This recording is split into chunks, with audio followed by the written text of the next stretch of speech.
SuperTalk Mississippi media production. Hi, this is Chris Keem with Cannon Ford Lincoln. Forget about the tariffs raising prices. Ford Motor Company has lowered prices. Employee pricing across the board on Ford and Lincoln products. Come see us at Cannon Ford Lincoln. When the smoke clears, nobody beats a Cannon deal. Nobody. Oh, yeah. Good morning, Mississippi. Everything gonna be all right this morning. Mornings with Richard Cross. Oh, yeah. Here on SuperTalk Mississippi. Woo!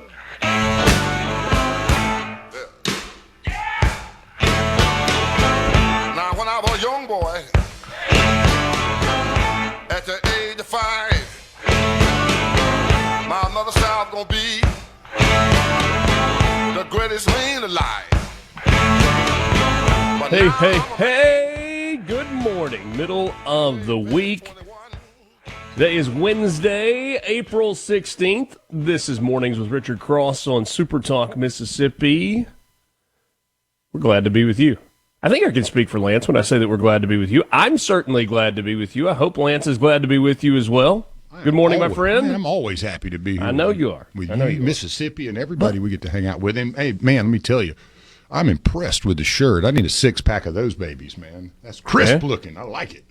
Thanks. Yeah, man, looking good. Thanks. Hey, it's Easter This one's week, been around a while, but it's one that's best. like, there's a kinship with it. Yeah, I don't know. You got a relationship with your shirt. I have a few of those, yeah. One of them not too good. I wore it when I got married, and I still have it. Yeah, I ended up getting a divorce, so I still have that shirt, and I'll pull it out every now and again and go, nah, I might not. And it's nice. It's like a Robert Talbot beauty, most expensive shirt I got. But There you go. Yeah. There you go. Muddy Waters. C-Spire text line open to you this morning, 601-879-4395. Looking for game-changing technology? You need C-Spire on your team. 5G wireless, fiber home internet, and business IT solutions built as tough as your defense. Learn more at cspire.com. C-Spire, inspired by you. I didn't just randomly say Muddy Waters. We had a question that said, good morning. Who sings the intro to your program? Great Mississippian Muddy Waters. It's called Manish Boy. Will East is the magician behind that little mashup at the beginning of the show. Although, look, I did pick the song, and then he did all the stuff to make it happen. got it all loaded up, cleaned up, mashed up. Will's an expert. He's the man. I mean, he is a magician when it comes to that kind of stuff. He'll ask me, like, you want to do this? And I'm it's not going to be as good as you do it, buddy, but I'll jump in, yeah. Ed in New Hope says tax preparers and CPAs are sleeping in this morning. At the beach. Maybe so. Maybe so. Is that one of those things like where the second you get to the end of the day on the 15th, you get to rest for a while? Or the ones I dealt with over the many years, the 15th was kind of like, hey, I'll see you in a couple weeks. Yeah. I didn't know if there were like loose ends to tie up. Like, hey, we gotta finish out this week, and then we're gonna unplug for a little bit, and then we'll be back for that next round of deadlines. I don't know. What I do know is if you are a CPA or a tax preparer or anybody else, and you don't have to be at work today, get your hiney outside because it's going to be nice. Hernando coming in at 74 degrees later this afternoon. Sunny, winds out of the southeast. Just breezy. Amer, you're checking in at 77 with winds light and variable. Crystal Springs down in the central part of the state of Mississippi. Mainly sunny today in Crystal Springs, the high of 79 degrees. What about Gula? What about Gula down on the Mississippi Gulf Coast? Pascagoula, sunny skies, high of 74. Wind's going to start out of the northeast, and then you're going to get warm winds because they're going to shift to the south-southeast 10 to 15 miles per hour. There you go. Well, so Crystal Springs is the hot spot of the day, 79. It is. Yeah. It is. Of the random 4 cities in Mississippi that I chose for today's weather. I love your random choices, too, because you cover everything, and you give everybody a little something. So I try to go north, north central, like below Jackson, and then something in the coastal area. And there is absolutely no rhyme or reason for why or how. I literally Googled a map of Mississippi with cities on it last night, and I was like, I haven't figured out your pattern yet, and I love patterns, but I haven't seen one. So you're doing good, keeping me on my toes with where the weather's coming from today. If you find a pattern, I'll let you know, huh? it is accidental. Yeah. It is not intentional. What is intentional? Got some cool birthdays today. Yeah, there's some good ones. Wilbur Wright, American aviator, also known as one of the two Wright brothers, born this day in 1867. Thanks, Willie. You've made my life easier. Well, I mean, and there's not too many people, the brothers, Wilbur and Orville. That's pretty two unique names for like a brother pair. Yeah. There's not too well used names there. So you're going to be remembered with those names if you did anything worth a dang, or not, maybe. Is Orville Wright more or less known than Orville Redenbacher? I don't know, man. That Redenbacher is a pretty famous guy. The two most famous Orvilles, I would say. Yeah. I'd have to think that one through, though. I might be speaking out of turn, but I don't know of any other Orvilles with that kind of pull and bank account, probably. I can't think of any other. Although I'm not sure if Wilbur and Orville Wright really were able to capitalize on the financial windfall that would go. Yeah, think about it. You're a bicycle creator, and then you go, "Hey, let's put some wings on this thing." What man, do you know? We were flying down that hill, weren't we, Wilbur? Oh man, yeah, let's throw some wings on this thing and take off. On this day in 1889, Charlie Chaplin was born. British actor and comedian. What do you think about when you think of Charlie Chaplin? I think of Robert Downey Jr. Playing the role Chaplin, which he absolutely crushed. And then the movie, what was it, The Dictator, or where he played Hitler, in the black and white. It was such a movie nobody wanted him to make, but he made it anyway, and it happened to be an absolute classic. So So that's the two things. But Robert Downey Jr. crushed that role as Chaplin in the movie. If you haven't seen it, it's definitely worth seeing. 1939, Dusty Springfield was born. Do you know who Dusty Springfield is? No, you got it. Billy Ray was a preacher's son, and when his daddy would visit, he'd come along. When we gathered around and started talking, Lester Billy would take me walking. Out through the backyard we go walking. Does diction make that the famous as it is, you think?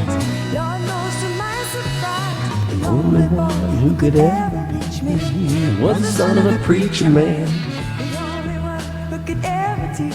Oh, Makes me man, think great of Pulp stuff. Fiction. Yeah, I mean, that That is not what I That's not what you associate think? with that Okay. song. Okay. I got a different one, though. I have a very vivid association with that song. By the way, did you know that Dusty Springfield, originally Mary O'Brien, was born in London?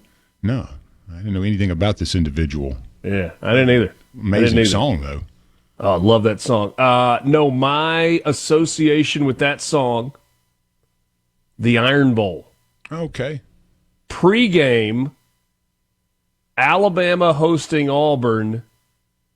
Cam Newton comes out on the field, and whoever is in charge of the music plays Son of a Preacher Man as Cam Newton's coming out on the field, That's pretty just cool. trolling, and it was spectacular. Man, that's a good choice in music there for the That was a good one. rollout. Yeah. Do you recognize the name Bob Montgomery? Maybe not. Nah. He was born on this day in 1944. He's a Major League Baseball player, but there is a particular thing that he is known for. Born in Nashville, Tennessee. In 1979, he became the last Major League Baseball player to bat without a helmet. Can't imagine doing that now. No, I mean, It's what he had always done. Not going to wear a helmet. It's all good. But I don't guess there were too many 100-mile-an-hour fastballs at the time. yeah, probably not. But I mean, still, taking one to the cabbage, Yep. Not a good plan. not a good one. A bunch of good birthdays. Here are two sports ones for you. 78 years old today, born in 1947, Kareem Abdul-Jabbar. Original name? Lou Alcindor. There you go. Hall of Famer, 6-time NBA champion, Finals MVP in 71 and 85, 6-time NBA MVP, 19-time All-Star, born in NYC. The great Kareem Abdul-Jabbar. Also the great Bill Belichick, when he has Tom Brady as his quarterback. Mr. Personality. 73 years old, 24-year-old girlfriend, born in 1952.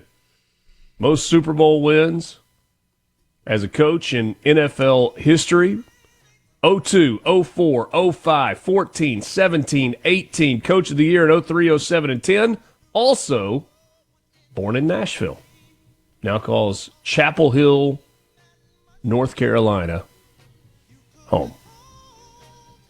Still weird to think about him as the head coach of the Carolina Tar Heels. Like if he's into yoga, because a 24-year-old girlfriend's into yoga. You want to be dragging him in there with his cutoff sweatshirt and all that. I think he is into whatever she tells him to be into. Hey, we're going over here today. Yes, ma'am. Let's go.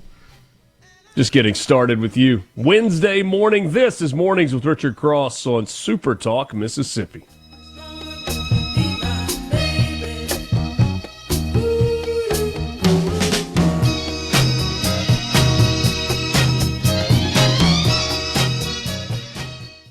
From the Venable Glass Trap. Wake up! Rise and shine! Start your day right. Mornings with Richard Cross. Nice early morning surprise. On Super Talk, Mississippi.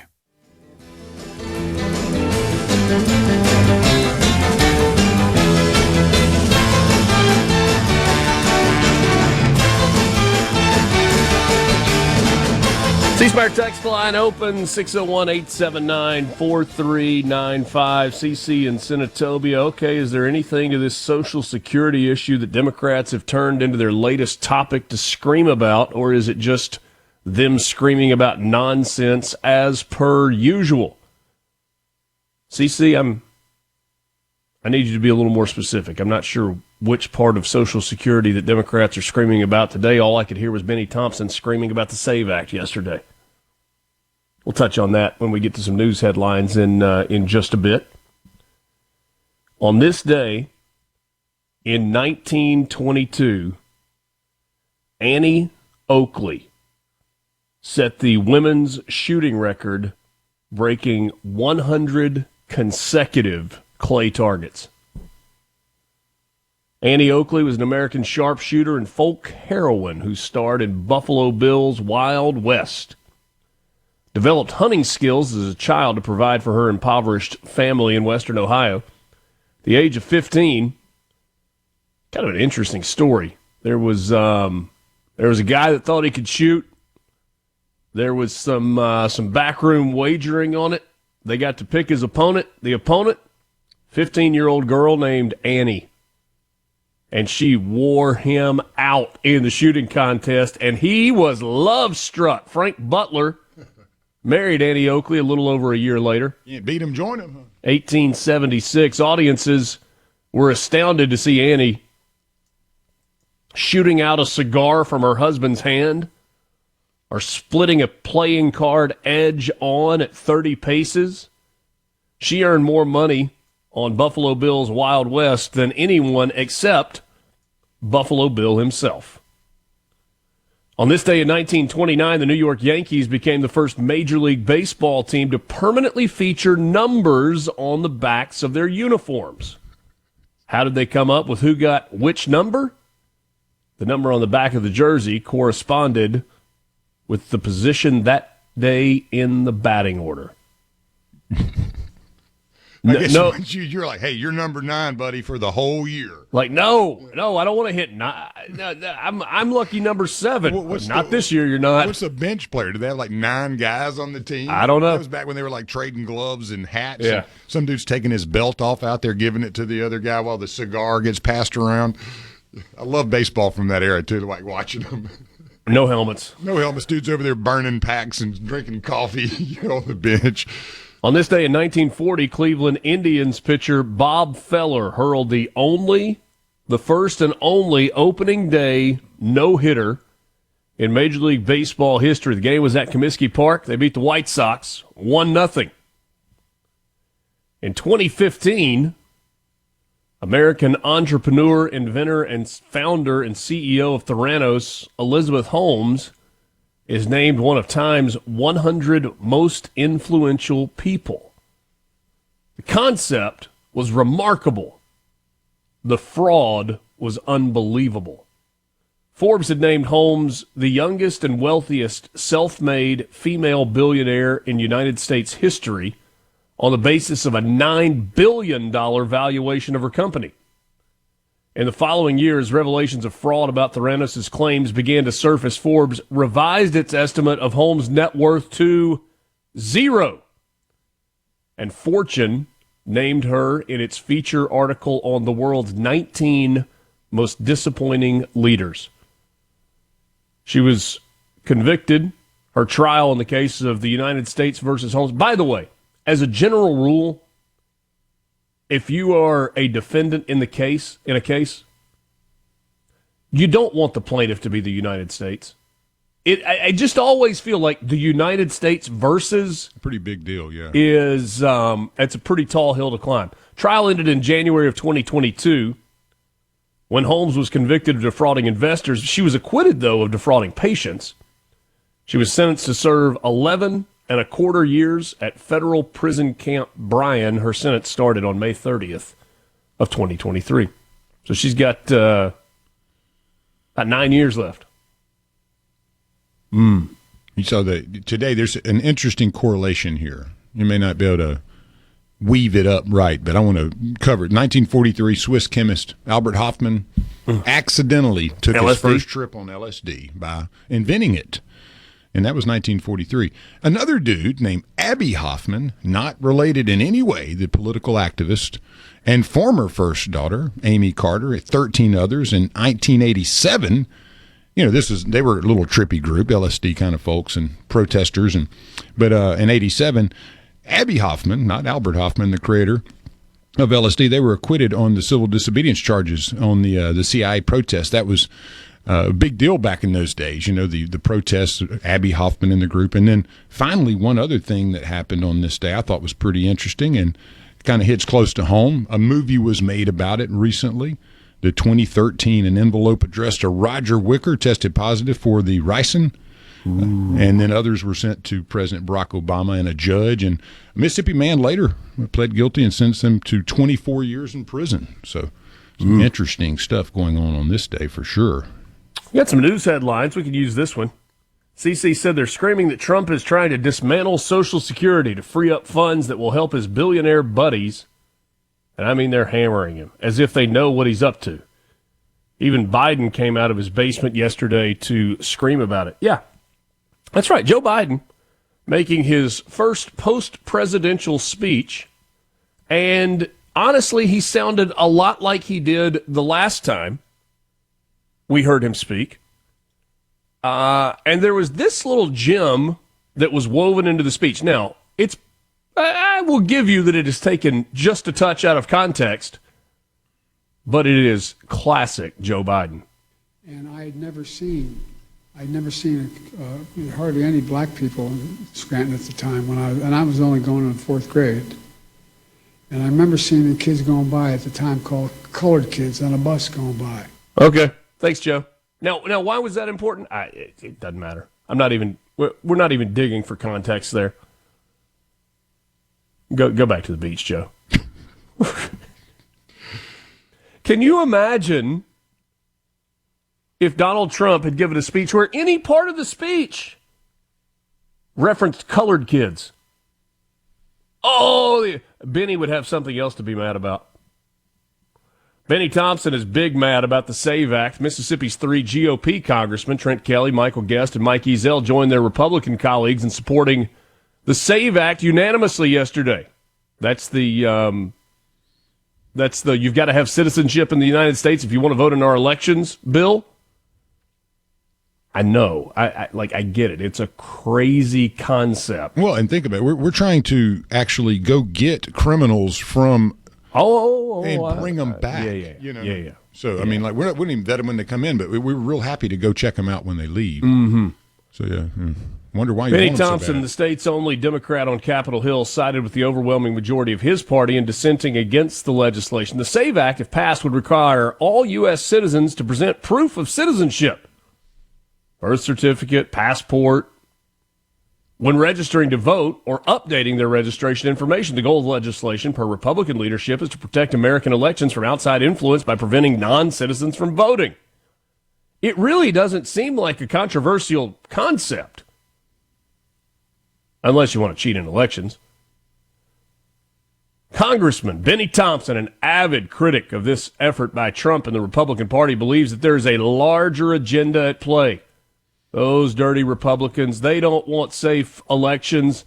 They want to willfully suppress American voters. Instead of passing this bill, Benny wants and is encouraging his GOP counterparts to prioritize urging the president to restore funding to federal agencies dedicated to protecting the election process. He wants to give money back to the federal agencies that are being stripped of funding because all of the money, as we well know, was going exactly where it was supposed to be going. Benny says the SAVE Act has nothing to do with election security. Nothing to do. It's window dressing on voter suppression. Those nasty Republicans, they want to keep non-citizens from voting in our elections, and I won't have it, by golly. If Republicans cared about election security, Thompson says, they'd stop Trump from defunding the EISAC. That's the Elections Infrastructure Information Sharing and Analysis Center. They'd stop gutting CISA's workforce. That's the Cybersecurity and Infrastructure Security Agency. And deprioritizing efforts to counter Russian cyber threats. 2 Romanian nationals are in the slammer. Another one's headed that way just as soon as sentencing comes along for illegally installing card skimmers in multiple Mississippi stores and then using people's information to purchase items in other states. Department of Justice announced Tuesday that Alexandru George, Marianne Niaxu, and one other cat were sentenced to 15 months in federal prison for possession of device-making equipment, also known as skimmers. More news for you coming up next. Across the state and across the aisle. Mornings with Richard Cross on SuperTalk, Mississippi. Sister tell your brother, brother tell your auntie tell your uncle, uncle tell my cousin, cousin tell my friend, going up the country, mama don't you wanna go? May take me a 5 round, may take 1 or 2 more. Did you see the story yesterday about Dan Caldwell, a senior advisor to Defense Secretary Pete Hegseth? He's been placed on administrative leave and was escorted out of the Pentagon yesterday by security. 2 defense officials speaking on the condition of anonymity said that Caldwell's sudden downfall was tied to an investigation into unauthorized disclosure of department information. He was a leaker. They'll never learn. Caldwell, who served in the Marine Corps, was one of several senior advisors who worked closely with Pete Hegseth. Staff member designated at Hegseth as Hegseth's point person in the signal messaging chat that top Trump administration national security officials, including Hegseth, used to convey plans for the Houthi military strike. Officials did not disclose what leaks are being investigated, probably just as well. There has been a crackdown across the Pentagon and the Trump administration on the disclosure of sensitive or classified information. Feels like it's a good idea for the president and the Department of Defense to have a no leaks policy. Seems like a good plan. How about some sports headlines? Got a few for you. Let's start with college golf. Yesterday wrapped up the Old Waverly Collegiate Championship in West Point. It's hosted every year by Mississippi State. Normally played across the street at Mossy Oak. Got some renovations going there, so they played it at the wonderful and venerable Old Waverly Golf Club. The number 3 ranked nationally Ole Miss men's golf team secured their second sweep and third victory of the season after dominating the field at Old Waverly. They finished over 3 rounds with a team score of minus 39. They actually shot 1 over yesterday. Windy conditions made yesterday's round really tough for everybody. But for 3 rounds, 39 under par. They were 40 under after the first 2 days as a team. The way scoring works in college golf, you have 5 players that play, and you count your top 4 scores. Now, it was a new tournament low 54 record at Old Waverly for the Collegiate Championship, and it beat the old record by 19 shots in 2021. Georgia was 20 under as a team. The 33-stroke win for Ole Miss marked the largest margin of victory in program history. Tom Fisher and Michael Lasasso took home the individual titles. They both shot a combined 13 under. First collegiate win for Fisher, second for Michael Lasasso. They tied the individual low in the 54-hole tournament that was previously held by a Middle Tennessee golfer back in 2019. Ole Miss is a team, 39 under par. Next closest was Alabama at 6 under. And then tied for third, you had Mississippi State and Troy, both at 5 under par. Stick with Ole Miss for a second. Not as good of news for the baseball team as the golf team. They lost the Kids' Day game yesterday to Little Rock. 7-3 was the final. Ole Miss fell to 27-10 on the year. It was the 16th win of the season for Little Rock. They're 3 games under 500. Ole Miss jumped out to a 1-0 lead. They fell behind in the third inning when Little Rock scored 3. Ole Miss got a run in the fourth and a run in the seventh to tie the game. But Little Rock came back and they scored 2 in the eighth and 2 in the ninth, and they won it 7-3. Bad loss for the Rebels. And the Kids' Day game, as cool as it is, has been tough on Ole Miss. They had a loss to North Alabama in that game a few years ago. When you strike out 13 times against a team under 500, it ain't going to end good. No good. No good at all. Did you see that at Southern Miss, my bud? Oh, yeah. Well, no, I was just you can't miss him today. It's coming. Yeah. It's coming. We go to Starkville, where Mississippi State got a run rule victory in 7 innings over Southern University. Mercy. Bulldogs came out of the gates swinging them. They had they scored 6 runs in the first inning. I gave myself a bad link to the box score. Just trust me on that. Mississippi State won big last night, and they brought the bat. 16-2, I think, was the final. Yeah, 16-2, 6 runs in the first, 3 in the second, 4 in the third. Had a 0 in there. Way to set the tone, Bulldogs. Yeah, that's how you do it there. Nick Monaster connected on a 9th-inning grand slam to lead number 23 Southern Miss to an 8-7 come-from-behind victory over Southeastern Louisiana last night in Hammond. Golden Eagles finished their 8-game road swing with 4 wins and 4 losses. Nick Monaster is the reigning Sun Belt Conference Player of the Week, and he's off to a good start to go back-to-back. He homered twice, drove in 6 runs, second straight 2-home-run game, 13 runs in the last 2 games driven in for Nick Monaster. But let's dig just a little bit deeper. Southern Miss was down 7-4 going into the 9th inning, and then there were 2 out.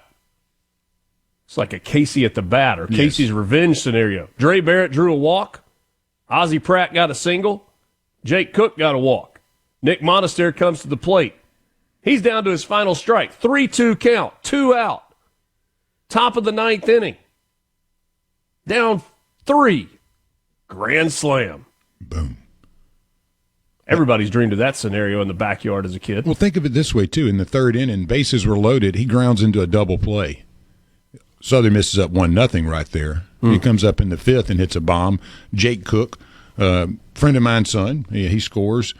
Jake Cook was on base every time Monaster came up to bat. So that's something, too. And then, again, in the 9th, Monaster with the 4 runs coming in, Jake Cook on base as well. Barrett. So Cook, Barrett, they were everywhere in front of him. So, you got to have those runners in front of you to get those crooked numbers, don't you? Yeah, absolutely. Got to have guys on the bags, and he had a big, big night. So Southern Miss wins 8-7. They are back home this weekend on Easter weekend for a little baseball at the Pete. A couple of transfer portal items.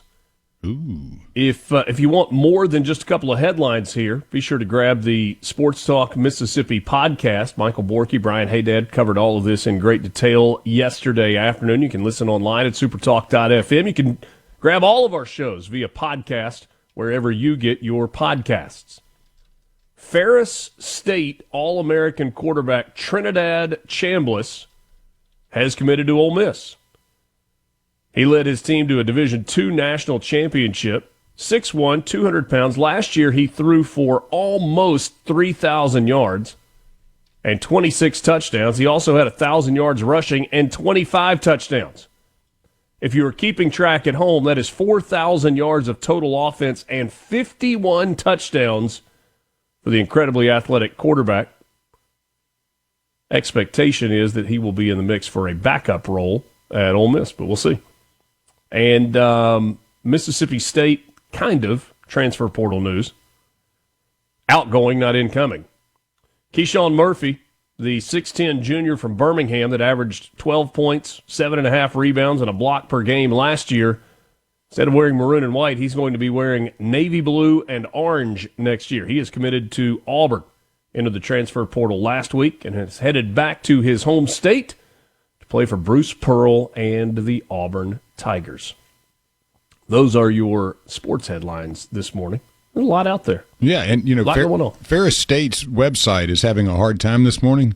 Oh, is it? Yeah, I think they're probably getting a lot of hits. Like, who's this Trinidad Chambliss guy? Mm-hmm. But if you're curious, Ferris State is Big Rapids, Michigan. That's where it is. All right. I had no idea. From Michigan to Mississippi. There you go. C-Spire text line open to you at 601-879-4395. We got a lottery update coming up for you in just a few minutes. 7 o'clock hour, we're going to visit with Austin Golding, our friend from Golding Barge Line. Talk with him a little bit about river levels on the Mississippi, tariffs, how that's impacting the barge industry, and how about the role of Mike Ezell in Washington on the Transportation and Infrastructure Committee? I was told last night that he is taking over the gavel for that committee, and so that could be a huge advocate in the transportation industry. We'll talk with Austin Golding about that. Also, Drake Bassett going to join us from Palmer Home for Children. We'll tell you officially when Radiothon is going to be this year. We'll tell you it's coming up in the month of July. This year is Palmer Home's 130th anniversary as they continue to do incredible work for the children of our state. We got some clips for you. Letitia James. Oh, how the turntables. You mentioned that Democrats are prioritizing illegals over Americans. We'll get into that story coming up a little bit. And a pretty significant executive order coming yesterday from the president. Topic that was very big. There was a lot of passion around in the state of Mississippi during this year's legislative session that ultimately ended with no legislation, perhaps coming from the federal route. Chance to lower prescription drug costs and perhaps help pharmacies that are struggling to fight the big boys and PBMs. We'll get into that coming up in the 7 o'clock hour as well. Mornings with Richard Cross. Thanks for being with us on a gorgeous Wednesday across the Magnolia State. Little nip in the air this morning. It's going to warm up to mid-70s across the entire Magnolia State. Hope you're getting set for a wonderful day. Quick time out. We'll get you a lottery update when we come back.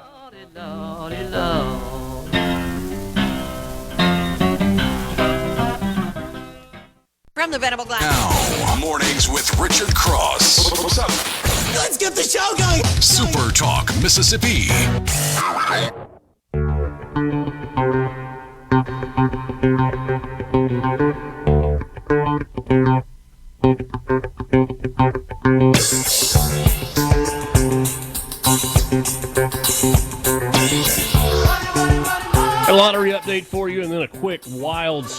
before we move to the 7 o'clock hour. Let's start with Lotto America. No jackpot winner last night, which means tonight the drawing is $31.07 million. I should say no jackpot winner on Monday night.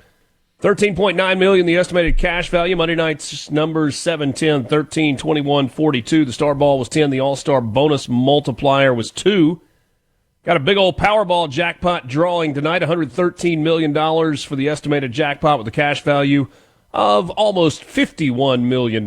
Monday night's numbers were 3, 20, 30, 52, and 62. The Powerball was 1, and the Power Play multiplier was 3. Well, if you're rolling with double play, the numbers from the Monday drawing on April the 14th, 9, 18, 41, 42, and 63 with a Powerball of 4. And Mega Millions is up to $112 million. That drawing will be Friday, April the 18th. Estimated cash value, $49.3 million. I mean, a nice little good Friday treat there if you win that one. Numbers from Tuesday, 6, 10, 13, 20. It'd be a good Friday. 6, 10, 13, 24, 63, Mega Ball of 2. No jackpot winner on match 5. The estimated jackpot for tonight, $56,000. Tuesday night's drawing, 6, 7, 9, 10, 33. Let me tell you about some bonus promotions. The Mississippi Lottery heating up this spring. 2 exciting bonus promotions, and it pays to be a lottery insider to get in on all the winning action. You got the Pink Panther Diamond Tripler bonus promotion. It pounces on the 5th drawing. I want to say it one more time. In the Pink Panther Diamond Tripler bonus promotion takes place tomorrow.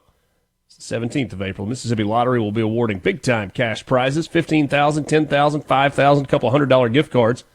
Winning cities will be announced exclusively to Mississippi Lottery insiders first, followed by a public release on social media and also at mslottery.com.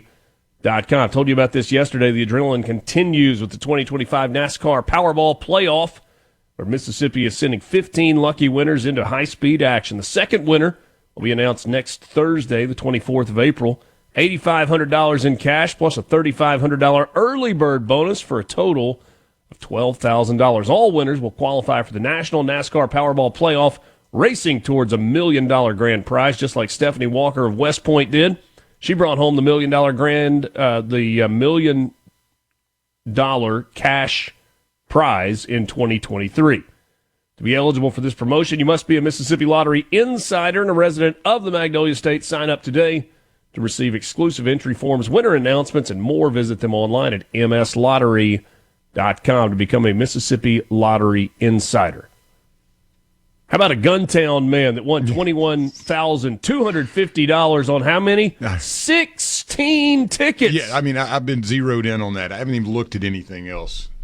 It's like, that's the guy. He gets there and he stands there and you get in and you really want to get your gas and your pack of smokes and your beer. And that guy's like, well, give me one of those and give me 2 of these. And then they stand there and scratch them all off in front of you. Hey, it works apparently, huh? 21,000 rich. Give me 16 of those. Yeah, goodness. Sun Express in Tupelo, $21,250 for the gentleman from Guntown. Congrats. That's a record. I mean, I haven't seen 16. I've been doing this a bit, so that's a new one. $5 wild money scratch off. A Coldwater man won $10,000 on a ticket from the cigarette store in Senatobia. Congratulations. Hey, see, you got to go with a store that just goes with what it is. It's not like creative naming. It's just, hey, we're the cigarette store. Yeah, that's what we got. Yeah. There was another one that used to be like that. Called it the Wonder Bread store. Yeah. They sold Wonder Bread. You remember the beer barn? I mean, it was a barn that sold beer. I mean, come on. You don't need to be any more original than that. Huh? Appreciate the creativity, no doubt. All right, that's your update from the Mississippi Lottery. mslottery.com. Now we go to Nairobi, Kenya. 2 Belgian teenagers were charged yesterday with wildlife piracy. Lornoy David and Sepp Lodwijik, probably not the right pronunciation, but that's what we're going with. A pair of 19-year-olds were arrested on April 5th with 5,000 ants. Not aunts, ants. A-N-T-S, at a guest house. During their court appearance, they appeared distraught before a magistrate in Nairobi, comforted in the courtroom by relatives. told the magistrate that they were collecting the ants for fun. Didn't know that it was illegal. In a separate criminal case, Kenyan Dennis Nyanganga and Vietnamese Da Hung Nguyen were charged with illegal trafficking in the same courtroom following their arrest while in possession of 400 ants. So what's the big deal? Well, the Kenyan Wildlife Service said the four men were involved in trafficking the ants to markets in Europe and Asia, and that the species included Mesorcephalotes, a distinctive, large, and red-colored harvester ant native to East Africa. They said the illegal export of the ants not only undermines Kenya's sovereign rights over its biodiversity, but also deprives local communities and research institutions of potential ecological and economic benefits. In the past, Kenya has fought against trafficking body parts of larger species of wild animals, such as elephants, rhinos, pangolins, and others. But this represents a shift in trafficking trends from iconic large mammals to lesser-known yet ecologically critical species. 5,000 ants in 2,244 test tubes filled with cotton and wool to... The views and opinions expressed by the hosts, guests, and callers on this show are not the opinions of TeleSouth Communications, its management, or advertisers. Grab another cup of coffee and start your day right. Mornings with Richard Cross here on Super Talk, Mississippi.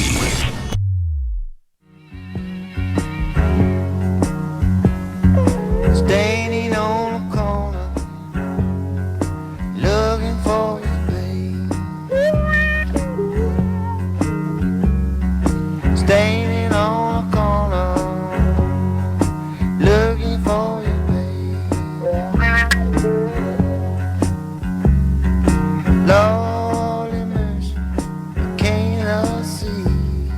This hour of Mornings with Richard Cross is brought to you by MWG Employer Services. Running a business is tough, and if you're struggling with HR, benefits, and payroll, you're not alone. That's where MWG Employer Services comes in. They can provide a full range of employer services, plus a custom plan that fits you. Call them today, 601-206-7966, or visit them online at mwgemployerservices.com. Later today, Middays with Gerard Gibbert will be at the grand opening of the new Ace Bolt and Screw location in Gluckstadt. It's Madison County's newest commercial industrial superstore. Ace Bolt and Screw features the brands the professionals expect to find. And sometimes not professionals, just like people that appreciate quality.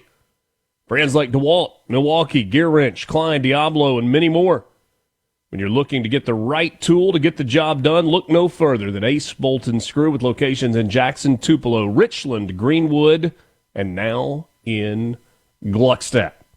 Alongside Lance Tolbert, I'm Richard Cross. Glad to have you along for the ride this morning. The C Spire text line is open to you, 601-879-4395. Are you looking for game-changing technology? Then you need C Spire on your team. 5G wireless, fiber home internet, and business IT solutions built as tough as you. Learn more at cspire.com. C Spire, inspired by you. You'll forgive me for going backwards. I got to give you a little bit more on this ant smuggling story out of Nairobi. If you missed it just a second ago, you had a couple of 19-year-olds arrested for trafficking ants.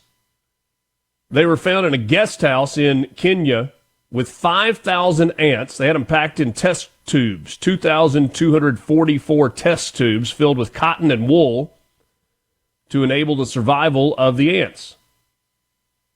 Kenyan authorities valued the 5,000 ants at 1 million shillings, or approximately $7,700. The price for ants can vary greatly according to the species and the market. Philip Maruthi from the Africa Wildlife Foundation said that ants play a role in enriching soils, enabling germination, and providing food for species such as birds. Went on to say, the thing is, when you see a healthy forest like Ngong Forest, you don't think about what is making it healthy. It's the relationships, all the way from the bacteria to the ants to the bigger things. And says even if there's trade, it should be regulated, and nobody should be taking our resources just like that. I've heard of a lot of reasons to be arrested. loading up a bunch of ants in a test tube. Yeah, I've got plenty. They can come get all they want. I won't even charge them for it. We invite you to Mississippi, where ants are abundant, and you are more than welcome to take them. I don't know if you're actually more than welcome to take them. I would welcome it. C-Spire text line. The ants weren't in their pants. 5,000. I mean, like, what is there? 800 quadrillion ants in like a 2-acre area. I feel like there are 5,000 ants in a single busted anthill. That's what I'm saying. Like 5,000. Watch your step this time of year, especially after it rains. And those red ones, man, I'm gonna tell you, they'll leave a whelp. And it takes about a month to get them to the juice out. So you don't want bit up by the red ant here. Amanda in Pike County, love Richard pronouncing foreign names. Yeah. New weekly segment, please. I would loved it. I mean, it was you picked the hardest names possibly to cover today and executed flawlessly, I think. Lornoy David, that one's pretty easy. I'm going to spell Sepp's last name. Lodejckx. Can I buy a vowel? Lodewicks? It's like Kent Herbeck, right? You have to, Merman, we're like, Herbeck, buy a vowel. Yeah. I mean, do you add a letter in that last syllable? Lodewicks? Well, when you said ants at first, I thought you were talking about like their ants. I'm like aunties? Yeah, auntie. I was like 5,000 ants. I mean, in their wildlife, how big were they? Like big, ants or something? Yeah, you kind of got me there. But it's like these guys got 5,000 ants. Wow. I got to be honest. I got no idea on this one. Dennis Ganga? NG apostrophe ANG apostrophe A. Yeah, some couple of N's in there and G's. Those are tough. And then I think there may be a pop. I'm not sure. A click or I don't know how you go from the N to the G, but I know in certain areas of Africa you get a little bit of a click in there to to get to that. I'm not an expert with it. It seems difficult. And then Du Hung Nguyen was the other. Yeah, now that's a killer. We need to that's somebody's nickname from here on out. Stu says 2 insecticide applications a year on your entire lawn, and you will never have fire ants. Stu, working in the business. Well done. I don't know why they're so upset about the ants. Couldn't have bred them if they hadn't brought the uncles, too. Red ants? You mean fire ants? It's from Chris. Yeah, those red ants that are in Africa, I think they're a little bigger. I mean, like you can eat them like a walnut or something. Yeah. Chris says red ants. You mean fire ants? Oh, I read that one. Thomas, what's the fine for getting caught with orthene while you're there? Get rid of those ants. You're in jail forever. Could you imagine if it was uncles they took, Braden from George County? Everybody coming with the jokes this morning. Got to hit the right spot, Yeah. I think that'd be a great idea for Richard pronunciating difficult names. Wednesday segment. Man, there are a lot of words in this. Try to hit the high points. A new executive order yesterday from President Trump to expand on the historic efforts from his first term to lower prescription drug prices. This order does a lot. It directs the Department of Health and Human Services to take steps to significantly reduce drug prices for American patients. Sorry, I'm still getting pronunciation suggestions. The NG sound actually we got some linguists. Sound. Yeah. That's why I pronounce Du Hung's last name is Nguyen. Nguyen. And the reason that I know that is because Texas A&M years ago had a linebacker that went on to play in the NFL. I think with the Cowboys, Dat Nguyen. Yep. And it was Nguyen. So I got that one. Yeah, I bought a bunch of shrimp off of a shrimp boat down there with her name was Leon Nguyen. There you go. Yeah, that's how you do it. Yeah. All right. So what's this executive order going to do? Jerry in Corinth says, please lower insulin prices. Well, just hang tight for a second, Jerry. I got news for you. Delivers lower drug prices for Medicare and the seniors who rely on it by improving the Medicare drug pricing negotiation program, trying to eclipse the 22% savings that they achieved in the first year of the program, by aligning Medicare payment for certain prescription drugs with the cost by which hospitals actually acquire them, sometimes 35% lower than what the government currently pays, and by standardizing Medicare payments for prescription drugs, such as cancer treatments, regardless of where the patient receives care, which could lower prices on those cancer drugs by as much as 60%. Massive discounts to low-income patients for life-saving medications. Insulin prices for low-income patients and the uninsured lowered to as little as 3 cents, plus an administrative fee. Injectable epinephrine, EpiPens, for low-income patients and the uninsured as low as $15. That is a big win for people that need those EpiPens, because pricing on those is through the roof. Ask me how I know. Going to help states reduce drug prices by facilitating importation programs that could save states millions in prescription drug costs. I assume that means that we can begin to import less expensive drugs from other countries. Now, I don't know what role tariffs will play in that part of the conversation. Bringing radical transparency and competition to prescription drug markets. To me, this is where it really gets interesting. President Trump has already taken numerous actions to end the practice of large corporations profiting by keeping healthcare prices and business practices hidden from Americans. The order increases the availability of generics and biosimilars, which can be as much as 80% cheaper than brand alternatives. What about PBMs? We'll get to that on the other side of this timeout. Mornings with Richard Cross, SuperTalk, Mississippi. We're back with you right after this. It's begin to howl.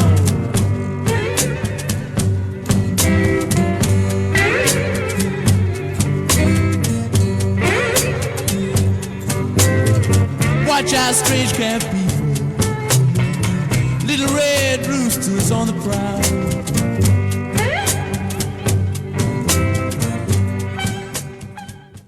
From the Venom. Take a deep dive into the news and debates driving the day, all on your ride to work. Mornings with Richard Cross, SuperTalk, Mississippi.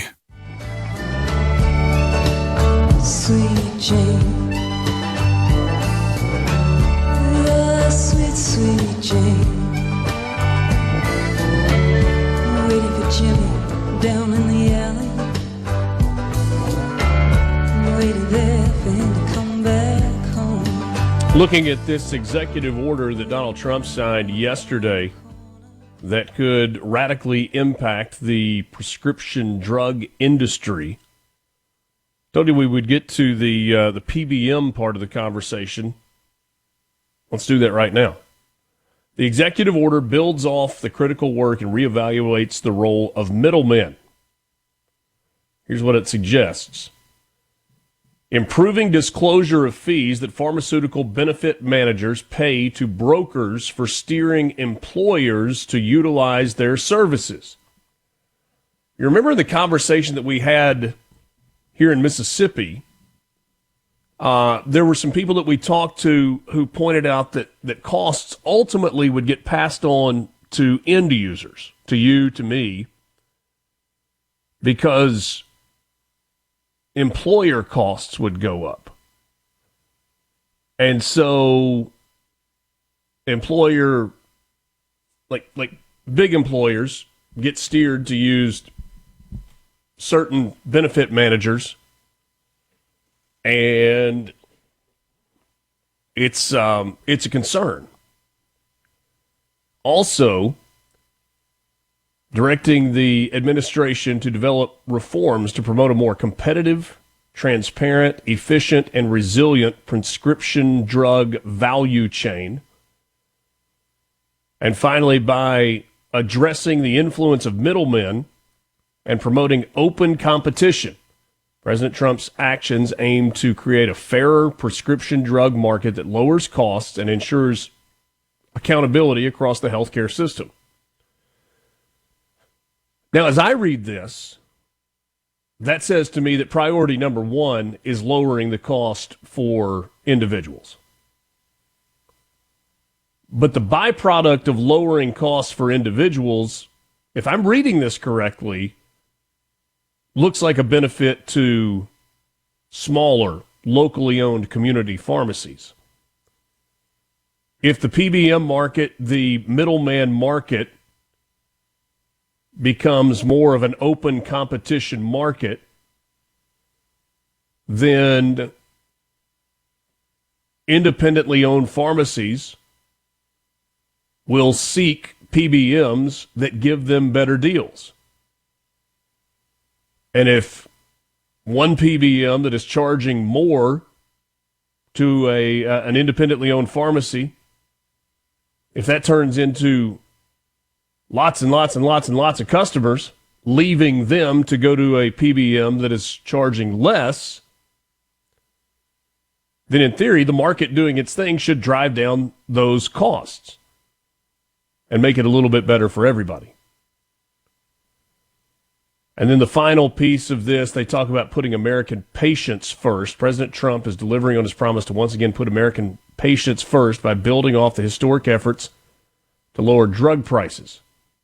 In his first term, President Trump took numerous actions that delivered real results. The FDA sped up development of lower-cost generic medicines and biosimilars and created a pathway for states to import lower-cost drugs from Canada.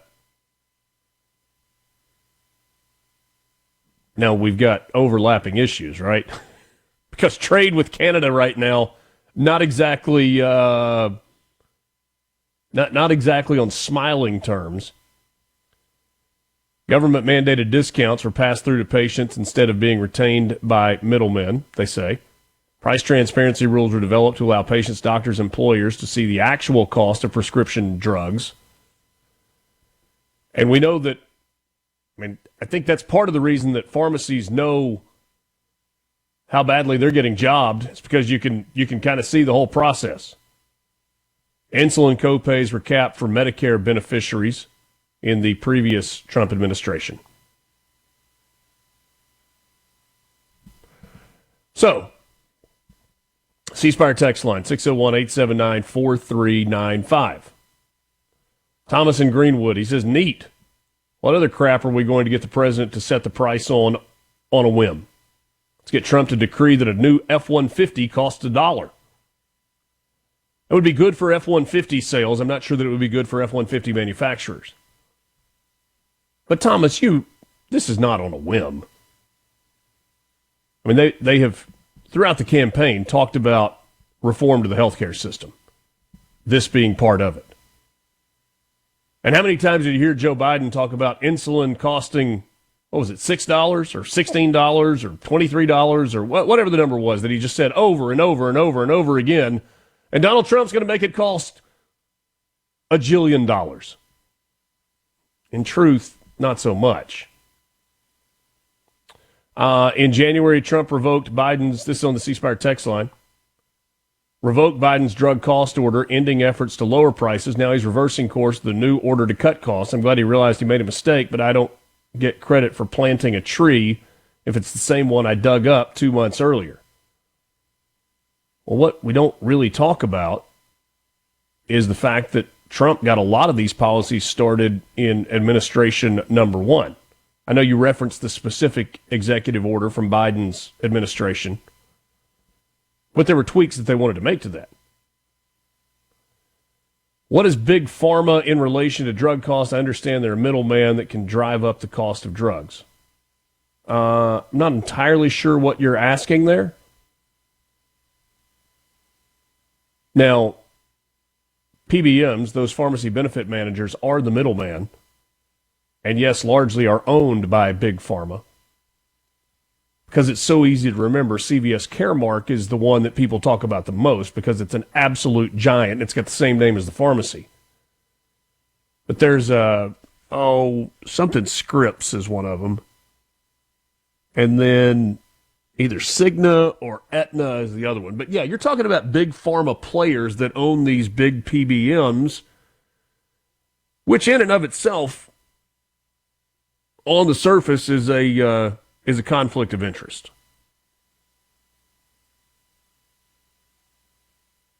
Sam, by the way, Lance has a solution for you with a red ant bite. Yeah, what we got? He says pop the bite after you see the white spot and then just wash and dry. It'll stop hurting. Okay, yeah, I usually bust it open. That's Sam in Mount Herman, Louisiana. I just keep pushing till that juice comes out and it's done. But good point. Hey, one thing with the PBMs, as I've said, I mean, the way you're going to fix most of your healthcare problems is just opening up, writing health insurance across state lines. Of course, that's difficult because every state has different bare minimums and standards and things of that nature that make it very difficult to coordinate and to compete. But there were laws even back in 2007 trying to get pushed through in Wisconsin where they were allowing substandard health insurance to come in and write across multiple states. It's very difficult to do, but this is where we need to place our focus. Is because competition, a larger pool of risk, reduces risk, and that reduces prices. Again, did this for a long time. So insurance is a pool-oriented risk thing, right? You're sharing the risk. So when you have small pools, i.e. Mississippi, versus, say, a Texas with a big pool, prices are going to be all over the place. But if you allowed those insurance companies to compete across state lines with the same policy, where each state didn't have to have these little bitty things that made it this, that, and other, that is part of your issue. Now, I'm not going to sit here and say we don't need a Mike Cheney or you don't need these state health insurance commissioners, but what you need is all of them to get together and say, these are the bare minimum things that must be covered. So every policy. Well, and I love that you say every policy because Jerry points to this. He goes, all right. Because so that's the way this car is, insurance works and everything else, Yeah, but Jerry points to the fact, he's like, all right, so it's going to help Medicare patients, Medicaid patients, and low-income families. He's like, I don't qualify as those. I've got insurance, and I'm putting words in his mouth. Jerry may be a billionaire. I don't get the impression from his line of texting, but I think Jerry's probably would classify himself as middle class. And again, I'm making an assumption there. So if you are saving money for lower-income families and government insurance dependent people, what about the regular folks? That's where competition comes in. Like, Lance, do you get a break on your prescription drug costs? Do I get a break? No, I get nothing. You're going to pay the premium for everything because you aren't qualified to get a benefit. I mean, again, is that where we want to go? Where don't pay me this much so I can get cheaper health care, cheaper pharmacy. That would be contrarian to what we as Americans believe. You want to work harder, get paid more, and have more in the bank account. You want to be incentivized that way, not basically, hey, if you make too much, you don't get all this stuff. I was having this conversation with somebody yesterday, and it's like, yeah, the entire tax code, largely the entire government system, much to the opposite of what Democrats say on a regular basis. He's just trying to secure tax cuts for billionaires. It's designed to punish you for success. The tax system is. The more you make, the more you pay. Exactly. To me, it's the reason that a flat tax makes so much sense. And it's because, yes, the more you make, the more you pay, but the percentage stays the same across the board, and so everybody is paying their fair share. Hospital in Collins, where your health matters. From Duck Hill to Alligator, Mississippians start their day the right way. Mornings with Richard Cross on SuperTalk, Mississippi. How high's the water, mama?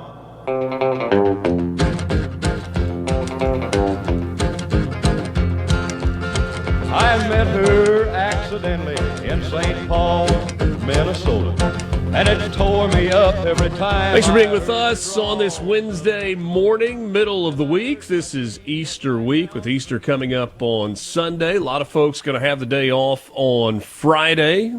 Glad to be with you. Alongside Lance Tolbert, I'm Richard Cross. You can join the conversation on the C Spire text line, 601-879-4395. 601-879-4395. C Spire, inspired by you. We are joined this morning by Austin Golding. He's president and CEO of Golding Barge Line. Always good to catch up with Austin. Good morning, my friend. How are you? Good morning, Richard. Good to see you. You as well. Good. What is going on right now on the mighty Mississippi? Well, we're getting all the water that everybody heard about falling in the Kentucky and Tennessee Valley, and all these weather systems that cause such havoc in the mid-continent. It's all coming by Vicksburg now. So we have about, looking at the gauge now live, we probably have about 3 feet to go. So on Easter Sunday, we'll probably be about 48 feet. Okay. And then it's going to fall out pretty quick. So by the first week of May, we'll be well under flood stage again, probably around 35 feet. And so this is for sure just totally related to the weather event, but it's seasonal high water. It's springtime high water, and we haven't had it in 3 or 4 years. So kind of nice to have it. Low water's tougher to manage than high water. Yeah, I certainly could understand that. And then there's that, like the middle ground, right, where it's high enough that it's good for traffic on the river without significant flooding, right? Yeah, when we get into this stage, for sure, it's harder to go north and slower to go north. And then going southbound, there's a lot of daylight closures, nighttime closures, and daylight only runs, especially here at Vicksburg, some of the other bridges. And it's a lot harder to get on and off some of these docks. Some of these docks, a little bit higher water than we're looking at, will go offline too. So I know a lot of the farmers and people that offload their product at a lot of our ports in Mississippi get stressed whenever the facilities themselves can go offline because the water's too high. Yeah. But yeah, the transit, for sure, it's a lot harder when the water's running this fast and is this high, for sure. Why does it? I mean, I get why it's a slower buildup, right? It takes longer for the water to get to the big river as it all runs off and ultimately makes its way south. But then the fall, pretty precipitous, like you were describing as well. Why does it go down so quickly? Just because there's not as far for it to travel to get into the Gulf? Well, that's a great question, Richard. And I'll put on my towboater hat here, and certainly not my Corps of Engineers hat, because I'm sure they'd have a lot longer answer. But I think they control this river pretty well. And I think when they have all that water and it's behind a lot of dams and it's behind a lot of control structures, they know about how much water it can hold, even in flood stage, to not cause much disruption. So they'll help prevent a really, really bad event downriver by slowly releasing the water. So when you slowly release it, eventually you're out. And so the water will fall out really quickly when it gets back to manageable level or usual flow. But if they released it all at once, I think it would be really bad. When I've talked to them, a lot of them say, well, we don't have much control over the flow sometimes as people think. But, this system down here in 11 got really tested with that water that was similar to the 27 flood, and the levees held. And so I think they know that this lower Mississippi River system, doesn't have a lot of city front up on it that can be threatened, or a lot of homes that can be threatened. It's a lot of farmland and hunting land and agricultural impact. But they can put water down here slowly and fill up this system to protect the Ohio Valley, to protect the Tennessee Valley and the upper Mississippi, Illinois River, Arkansas River even. So I think they manage it pretty well, and this is man's impact on how the river flows is pretty incredible. Yeah, it really is a fascinating conversation, and I'm curious. How far north does the Corps of Engineer control? I mean, all the way into Minnesota, where the Mississippi starts. Oh yeah, and they're working in conjunction from Minnesota all the way to New Orleans in terms of what's released and when and how much and the way it flows. For sure, the Corps of Engineers, the ones that they have, the federal government runs, it works as a system all the way around. The one outlier, or maybe 2 or 3 outliers you could say, but the one for sure is a good example, TVA. They're providing a lot of power with this. So they have a little different motivation sometimes in some of their decisions, but it is a system. And, as we lobby for new locks and dams and new infrastructure, if one part of this system gets weak, the whole system can suffer, because most of this cargo goes through many parts of the system to get where it's going. One example is Industrial Lock in New Orleans. Another example of a new one is Olmsted Lock on the Ohio River. 2 of these locks, most of these locks were built 100 years ago, whenever all this infrastructure started going in. So when we talk about replacing it, for sure, the way they control the flow, the commercial traffic, the environmental impact, it's all a giant system that they're working together on. Do you have any idea what the cost would be to build a new lock and dam? If you just said, hey, there's a portion of the river that needs a new lock and dam system, what would it cost to put one of those in? Well, first, the kind of shocking part to some people is there are no locks and dams on the lower Mississippi River at all. So right.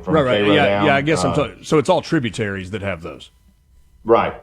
So depending on the tributary, let's say that industrial lock and dam there in New Orleans. The lock and dam itself is for sure at least $1 billion project, in my opinion, from what I've understood. But it also includes moving thousands of people that live really close to it in New Orleans. Now, you go to a more rural area where you have more elbow room and more space, and the land isn't such a hot debate, and you don't have as much red tape to cut through. You probably save a lot of money, but it's probably a much different style of projects. But if we're going to say a brand new lock and dam that doesn't exist, that we're going to have to start over, the Olmsted Lock and Dam was a $2 or $3 billion project originally that really was even larger than that when they finished it. It was way outside its budget by the time they finished it. So, a lot of these projects are rehab projects, and we really haven't talked about building many new ones. Most of the system as it's set up is pretty good, but to rebuild it or to rehab it, each year, we're talking, $8 to $10 billion in operation and maintenance budget for the Corps of Engineers, and then a special $2 to $3 billion for new construction and rehab. But when I see 40 and 50 and $60 billion going to other causes, I'm like, look, just throw us a little. I know getting a few. Yeah, I feel horrible asking for more billion, but I feel like we're a better investment than a lot of these things that we get that you just lose track of the numbers on. And every dollar we get, is also matched by a Inland Waterway User Trust Fund. And I know I'm kind of getting in the weeds here, but it's a lot like the highway fund. We pay a diesel tax. Yeah. So on top of our tax dollars that we're paying diesel tax, and our customers are paying diesel tax. It's supposed to go, and it does go, towards these industrial projects. But I've gone to D.C. and asked them to raise that tax. And I'll walk into some of these offices and you're the first person that's come here all day that's asked for a tax increase. I'm like, well, we need it that bad. If these projects fail, I go out of business. So, it's a worthy investment, and it's something that I think, I'll add this on the tail end of it, our delegation really understands. From top to bottom, it doesn't matter, Democrat or Republican. Mississippi's delegation, for my whole career, has always valued the river, the Tennessee Tom Bigby, the Mississippi Gulf Coast. So we're lucky, but we are very impacted by it too. You talk about Mississippi's delegation, pretty significant news, I think. Mike Eazell, subcommittee chair over waterways and the Coast Guard within the Transportation and Infrastructure larger committee. How big a deal is that? Huge. Mike, all the jobs there at Ingalls, all the jobs that flow through the Mississippi Gulf Coast, it's huge. I've met with Congressman Eazell several times, and he gets it. He's a proud Mississippian. He gets pro-business stuff. He's no nonsense. I hope he stays up there. He's really proud to be there too. I can tell you, he takes a lot of pride in the job. So I'm really excited about that. There's other Mississippians in key spots too that are working their way through the system here that are going to be really key to Mississippi's prosperity and the way we can use these waterways. So I'm really excited about that. I'm really excited about Senator Wicker being on the Armed Services Committee.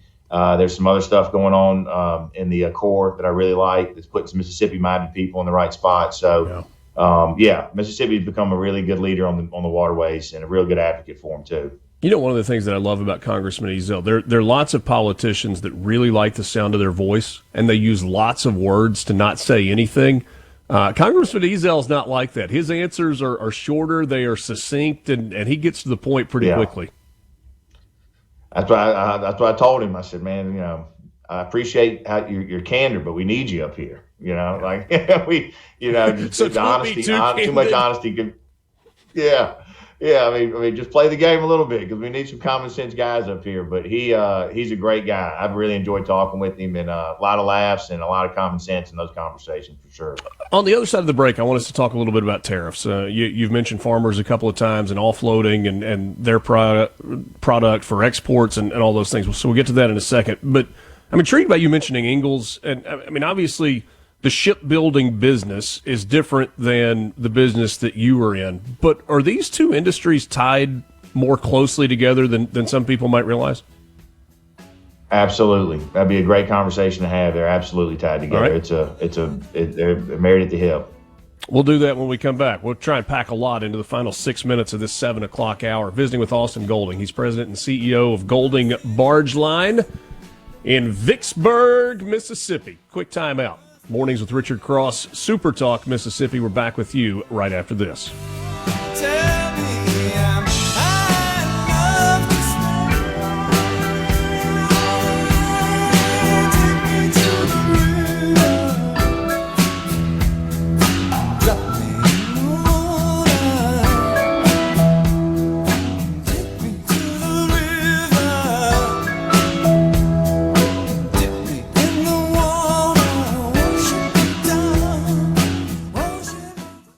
Venable Glass. Good morning, Mississippi.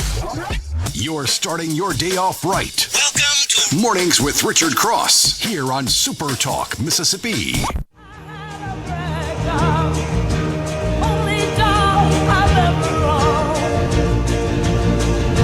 Good to be with you on this Wednesday morning. Trying to think about what day it is. Mornings with Richard Cross, Super Talk Mississippi, streaming at supertalk.fm, Supertalk TV, and on your Supertalk Mississippi radio stations. Austin Golding is my guest. He's the president and CEO of Golding Barge Line. We're going to try and squeeze in two big topics in 6 minutes and see how far we can get. We're talking about it before the break. Cool. The relationship between the river industry, I'm using that as a really big term, and the shipbuilding industry on the Gulf Coast. What is that? So really the shipbuilding industry and the river industry go hand in hand with just their ability to have that many people that can weld, that many people that can be craftsmen. And there's a policy called the Jones Act that I don't know if some of your listeners may or may not be familiar with, but the Jones Act says anything that moves U.S. port to U.S. port, a vessel has to be built in the U.S., owned by U.S. Ownership, and crewed by U.S. crew members. And so that forces the shipbuilding industry to have to stay alive with new construction here. Otherwise, I could build my towboats and barges in Mexico or in Southeast Asia and have them shipped here for a fraction of the cost. But in order for there to be a national interest in having craftsmen here that can build ships so that in case of wartime we could spool up a Navy, 100 years ago, it's actually just turned 100, the Jones Act was created to ensure that we had a shipbuilding base here for commercial and defense purposes. So Ingalls, right there along with the shipyards that build my equipment, would all be utilized in wartime. So there's a provision that the Jones Act protects it. Now, our inability to is really tied up with the amount of cost and red tape here versus the lack of that at the alternative place or what our competitors around the world do. I mean, we build them safer, we build them better, we build them with more quality, better working conditions. The other countries sacrifice that. And so I don't really, I don't want to build a cheap boat internationally. I want it built here in the U.S. using U.S. crews the same way it is. So I'm a big Jones Act advocate, but it does make it more difficult when we can't build them internationally and bring them back. But there again, we wouldn't have a shipbuilding base here. So I think investing in it, making grant money happen and kind of greasing the wheels to let it happen and really paying people what it needs to have those people get into that trade are important. You said vessels that go port to port have to be American made, but what about the international boats that say drop off in Savannah and then they move up the coast and they hit a port in, I don't know, New York? So most of the time those boats transfer that cargo to a U.S. Jones Act vessel, which adds a lot of cost to the voyage sometimes. Oh yeah, so you can't go one port to U.S. port to another port directly without an international stop. Now I'm sure there's games you can play. I know on the West Coast, between Canada and the U.S., especially around the Seattle area, there are some games that they play as far as where they consider a port where they go international real quick and then come back. But U.S. port to U.S. port is all Jones Act vessels. So the international vessels drop it somewhere and then it gets parceled out.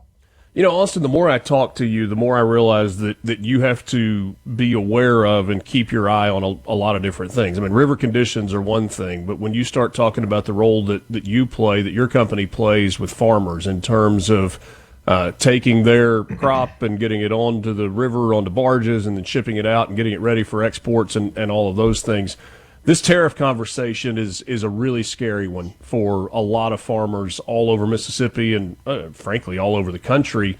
What are you hearing from farmers in particular that you're talking to in terms of level of concern and uncertainty? I think this is definitely, they had a rough year last year, and I think they're very, very concerned. I think it's become a lot harder, and I'm not sure what the federal government has planned for relief, but if they plan on asking them just to tough it out, standing in the rain without an umbrella, there's going to be a lot of small farmers go out and a lot of big farmers gobble them up, and I don't think that's what we want in Mississippi. So I really hope there's some kind of backfill here that'll protect these farmers and our whole agricultural industry, because this radiates past the farmer. This talks about this hurts the people that sell tractors. This hurts the people that sell seed and fertilizer and chemical, and then the people that transport it ultimately also. So, I want these guys to have bumper crops and big yields and banner years every year, and I want to be moving product that's profitable. in any sector I'm operating in. So if my customer's hurting, I'm hurting, so I'm hoping they get some relief from this process. If you talk about a reduction in exports, does that mean less traffic on the river? For sure. I mean, for sure. I think things like coal now are going export. A lot of the oil and gas that we move is exported. Soybeans, obviously, big export. Corn. So if all this stuff has to find a home domestically or doesn't leave the country, for sure. I think you're going to see tonnage on the river slip. A little quick fact, I know we're up on time here, but tonnage on the river actually was at its peak in the 90s. So as coal has come offline, as more pipelines have been built, more rails have been built, there's actually less tonnage on the river now than there was in the 90s. So from a volume standpoint, we can't take much more loss, for sure. Austin, it's always interesting and fascinating, and I learn something every time we visit. Appreciate you coming on, and look forward to talking to you again soon. Hey, Richard, thanks for everything, and I hope you have a great week and rest of your weekend. You as well. Happy Easter to you. Austin Golding, President and CEO of Golding Barge Line, joining us this morning on Mornings with Richard Cross. It is a fascinating industry and one that, I'll be honest, I don't know that we think about a lot. I will raise my hand as guilty as that. You cross the bridge going from Mississippi into Arkansas or Mississippi going into Louisiana, and you see barges, and you're like, oh, yeah, the barges on the river, and don't think about how important a role they play. Quick timeout, 8 o'clock hour coming up. Visit with Drake Bassett from Palmer Home next. Want to know what's being said in the halls of the Capitol? You're in the right place. Mornings with Richard Cross continues on Super Talk, Mississippi.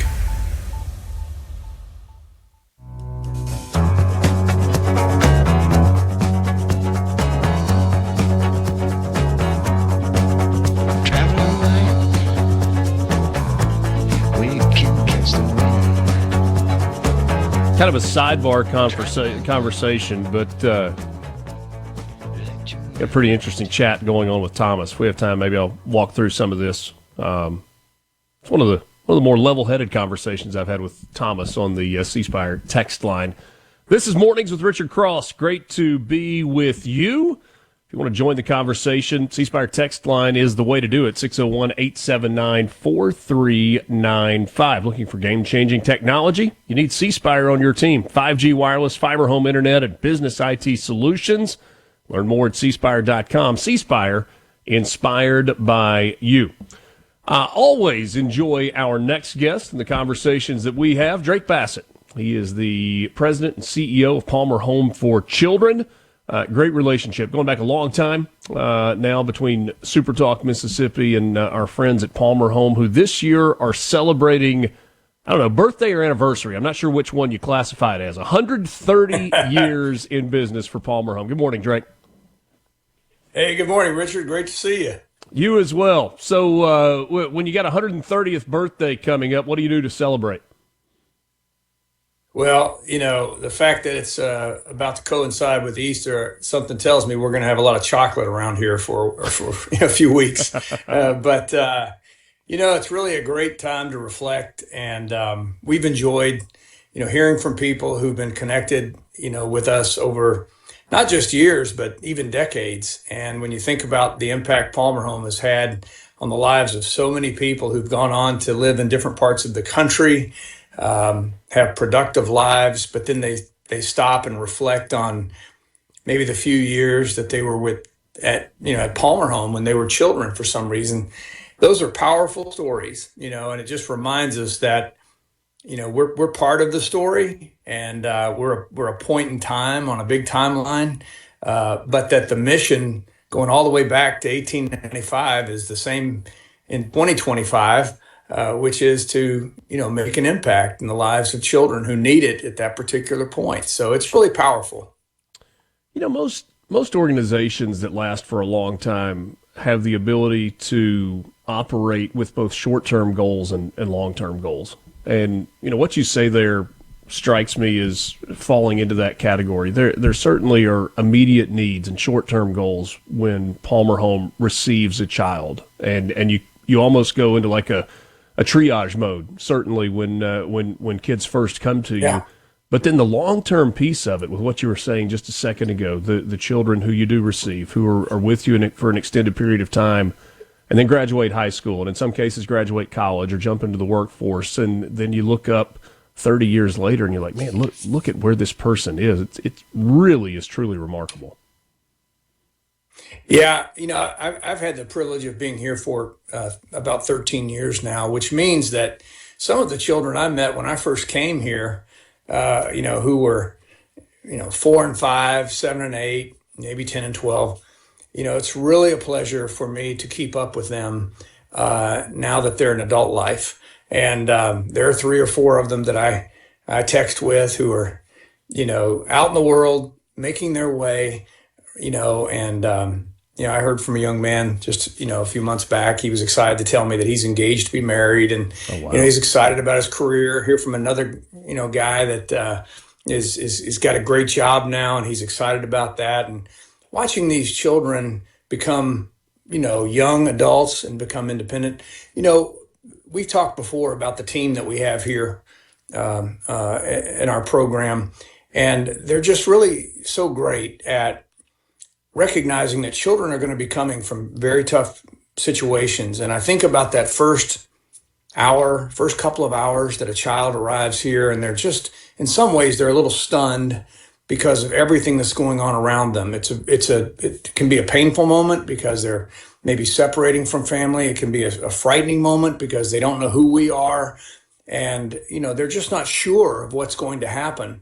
But then over the weeks and over the months, you watch them, begin to take hold of their own life just by trusting and by being comfortable. And I'm really grateful that the outlook of our team is we're not really, concerned about, whatever difficult situation you came from. We recognize that, we're trained in that, and we can work with it. What we're excited about is where are they going? Where is the child going to go? What's their future hold? And for us, it's a time of great potential, to pour into a child. Just this week, I heard from one of our staff say that, there's a couple of little boys that have come to us recently, and they are just loving being able to get out and ride around on their bicycle. They haven't been outdoors very much. They've been in situations where they've been sort of boxed in and just haven't been able to get outside. They just love playing outside. Well, what young boy doesn't want to get outside and, ride around on their bike as fast as they can? That sort of thing starts to open up, the heart, the mind, the soul, and allows us to pour into that. And so watching transformation, whether it's a decade or whether it's 20 years, or when you think about the organization transforming, the needs in 1950 were different than they are in 2025. The needs in, 1975 are very different. And Palmer Home needs to be nimble. We need to be able to adapt. And we believe we've done that. We've responded to the changing landscape and the demands. Children come to us with more wounds, in my opinion, than they did maybe 30 or 40 years ago, or at least they're different wounds. Children have been subjected to a lot of things. They've seen a lot of things. They've experienced a lot of things. They've heard a lot of things. And that's in their psyche, and we have to work with that. But we're thrilled to do it. We're grateful for the outcomes, and we're certainly grateful for people like you and everybody at SuperTalk who care about the work that we're doing, and across your radio land, all the people who continue to support us. We'll tell you about the upcoming radiothon in just a second, but I was thinking as you were talking there, one of the things that Jane and I try to pray for on a regular basis, hopefully a daily basis, is that our 3 children, every day that they're alive, will feel love. Maybe they're in trouble, maybe they've got to be, pushed back into line because they're doing something that's not what we hope they're doing. But even in those moments, they always feel loved. Like, that's never a question. Are there children that you're getting, and I think I know the answer to this, that have never actually felt that unconditional love, that the only thing that they've ever felt is burden, as in they were a burden to whomever they are with? Yeah, I would say for the most part, there have been some exceptions where maybe a family member has, a grandmother or a mother or father has in some way or another done their best to pour into a child. But I would say that the majority of our children I think, carry with them a question. And that question is, if I'm here and I'm not with my family, well, what's wrong with me? And if you're carrying that kind of question, that's a hard one to live with. And as children get older, we're able to coach and explain maybe why the circumstances have led them here. But what you're talking about, Richard, is what I think makes people really, really rich, even if they've only got $15 in their checking account. If you've had a family, if you've had a parent, if you've had somebody in your life pull for you and tell you that you matter, then you're rich beyond compare. And the reason is because we see so many children who have to struggle up that mountain to believe that somebody out there really cares for them. But if you got that from the time you were born and you're growing up in a home, and like you say, it's not always perfect. Parents, No. we always reflect and go, man, I wish I'd done that different. But, you can make a lot of mistakes and still convey to a child that you love them, that they're important, and that you'll never, ever back off of supporting them.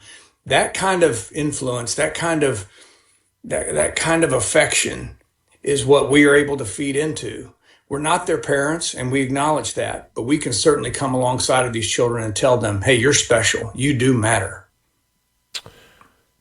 I don't think we've announced publicly the date for Radiothon this year. It is now on the calendar. July 10th is the day this year. It certainly is a day that we look forward to every year. It's a day that many listeners put on their calendar every year, and that generosity has blown us all away year after year after year. It's hard to believe. How many years now? Is this 14? This will be our 13th. This is 13th. 13th, yeah. 13th Yeah, year hard to believe. for Radiothon. July 10th. It's going to be a special day. Yeah, July 10th. I hope everybody will take a red pen and circle that and make plans to listen in to all the conversations with staff and with people who are part of the community and with some of our older children, and just hearing those stories and recognizing that Mississippi has a special treasure, and it's Palmer Home for Children, and everybody, I believe, as I've said before, needs to put their hands on this. They need to put their fingerprints on this, because just like you're talking about earlier, children do need that love, and I think we're challenged as Christians and as citizens to, be somebody to someone. Yeah. Make a difference in the life of somebody, and that's how you can do that. By getting involved with our radiothon. It's a great day that we all sort of stop. You won't talk politics that day. Not that day. You won't talk industry. And, we're just going to talk about something that From the better. Get the inside track on Mississippi politics. Mornings with Richard Cross on SuperTalk, Mississippi.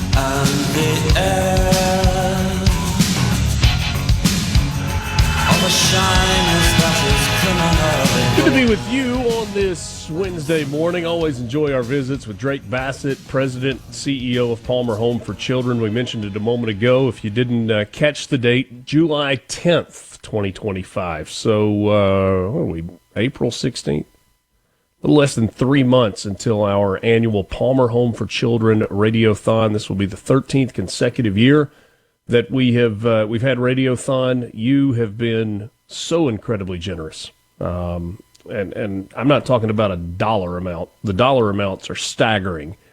But the way you have opened your hearts and opened your minds and, frankly, opened your wallets to help continue the work that is going on at Palmer Home as they seek to rescue and restore children in need right here in our home state of Mississippi. It's an incredible place, and we are proud to not only be associated with them, but to be partners with them. And so that's coming up on July 10th. Maybe you're going to be out for the 4th of July, coming back from a little vacation. It's just going to be a great time, and we look forward to to being with you on that special day from the Palmer Home for Children campus. Richard Cross, Lance Tolbert with you.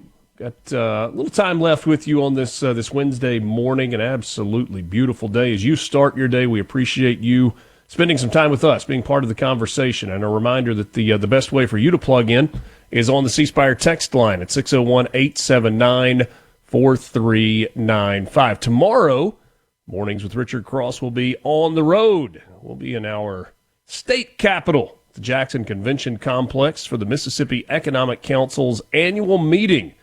You'll learn more about what's being done to keep Mississippi's economy growing. For details about being a sponsor or to register for the event, go to mec.ms. mec.ms. If you're not part of the Mississippi Economic Council and you are in business in the state of Mississippi, would encourage you to check that out. It's a great learning opportunity, but also a great networking opportunity. Might find similar interest, may find business partners that would align with what you are doing. It's mec.ms to register. Annual meeting for the Mississippi Economic Council tomorrow, and we will be there at the Jackson Convention Complex.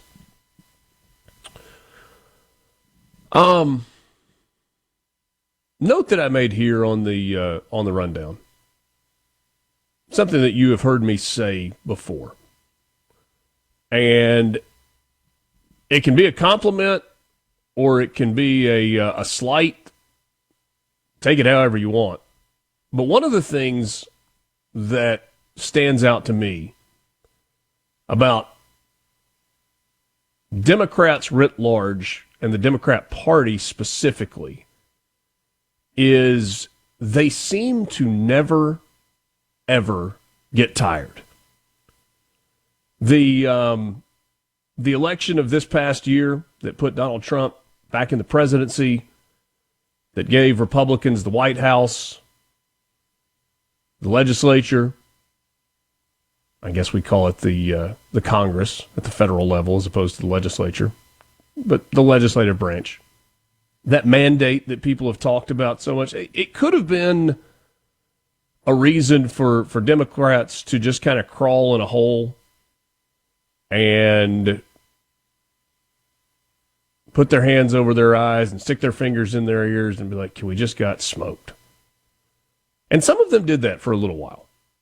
We're 100 days into this presidential term with Donald Trump, and it's fast-paced, and it's nonstop, and it's executive orders.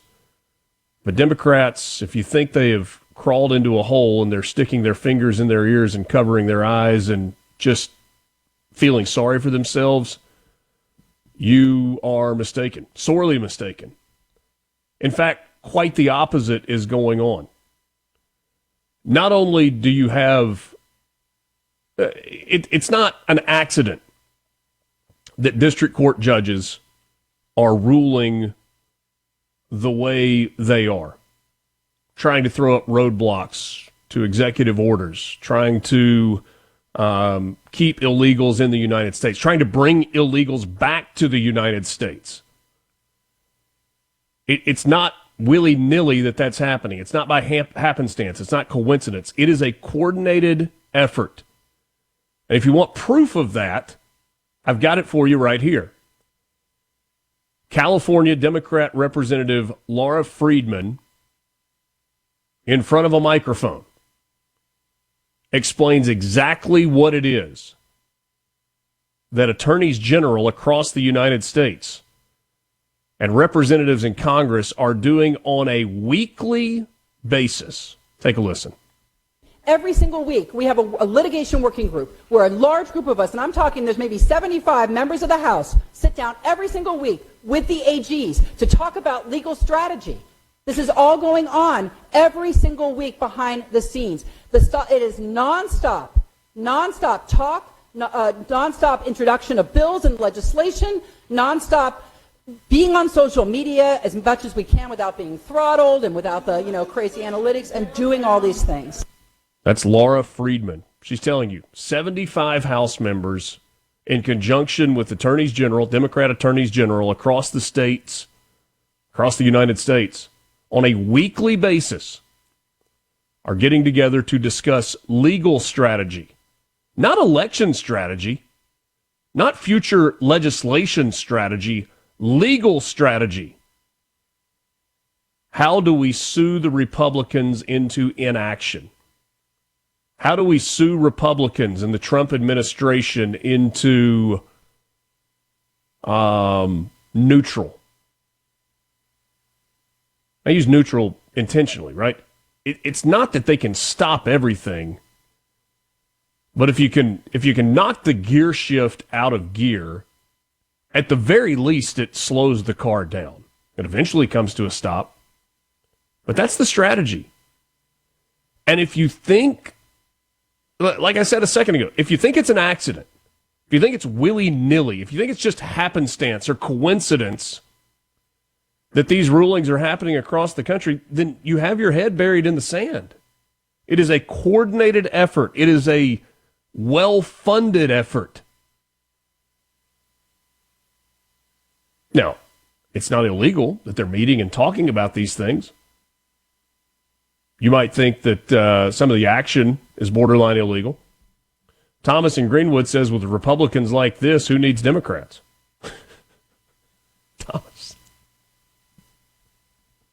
Thomas never gets tired either. Never gets tired either. But I think what Thomas is saying is twofold. Now, I think Thomas's intention is that Republicans are acting more like Democrats. But I actually would go, a step farther and say it's not so much that Republicans are acting like Democrats, it's Republicans are acting like Republicans. What do you mean, Richard? I mean, they're fighting amongst themselves. When Democrats find themselves in power, certainly when they find themselves in absolute power,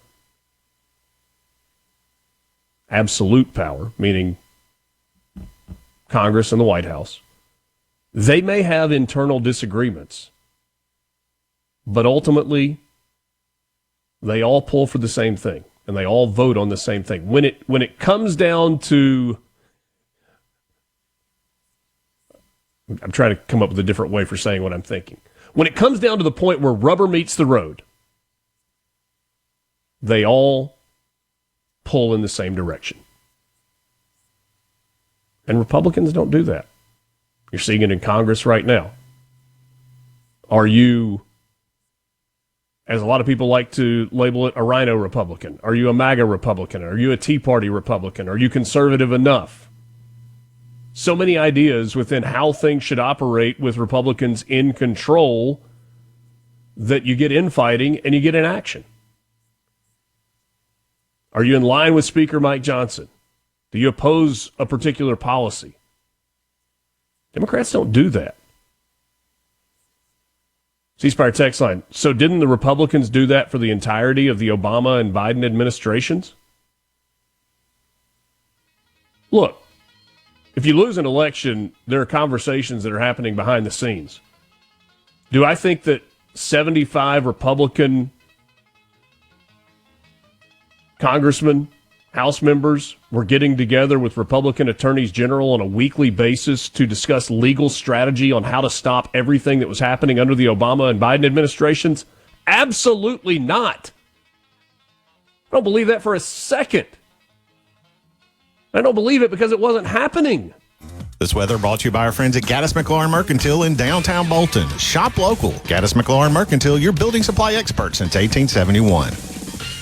Patriotism is alive at A Complete Flag Source. Honor those who serve our country year-round with a U.S. flag made here in the USA. We are ready to help you with all your flag needs. We have all kinds of flag poles, spinner poles, boardroom poles, in-ground poles from 15 to 150 feet, which we can install at your home, school, church, or business. So shop local at a 25-year-old family-owned business. A Complete Flag Source, 5295 I-55 North in Jackson, 601-362-9333, or CompleteFlags.com. CakeandStructures.com. Hey guys, this is Schaefer Davidson and my wife Lori, owners of Davidson Marble and Granite of Canton, Vicksburg, and McGee. We also have Davidson Monument Company of Forest and Kosciuszko, as well as Central Mississippi Monument Company of Carthage and Louisville. We offer a variety of granite, marble, and bronze headstones. We are back to pre-pandemic lead times with gray granite running approximately 2 to 3 months. We are a third-generation family-owned business serving Mississippi since 1937. Check us out on Facebook or at davidsonmarbleandgranite.com. For over 30 years, Heron Gear Lexus has proudly served Mississippi with one simple mission: do things right from the start.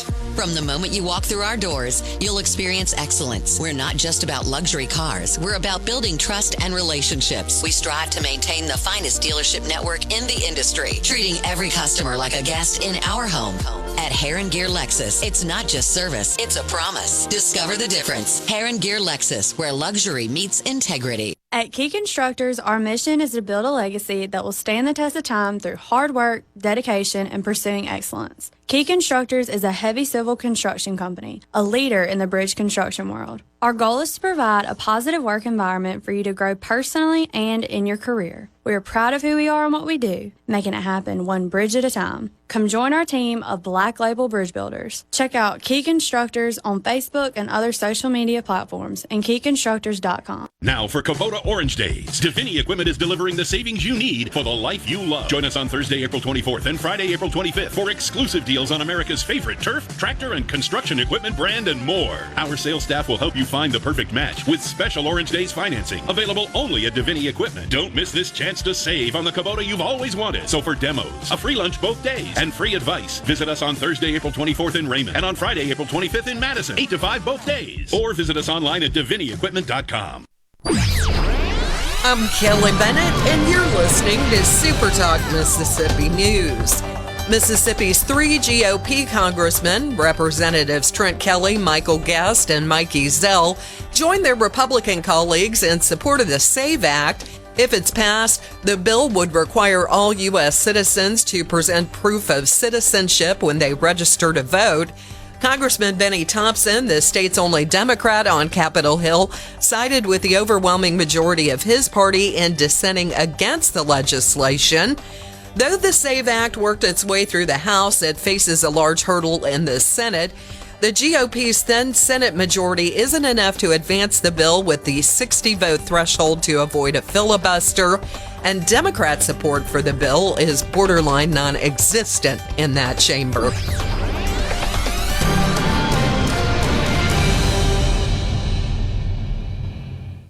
$7 billion reinvested, thousands of new jobs, all happening on a main street near you.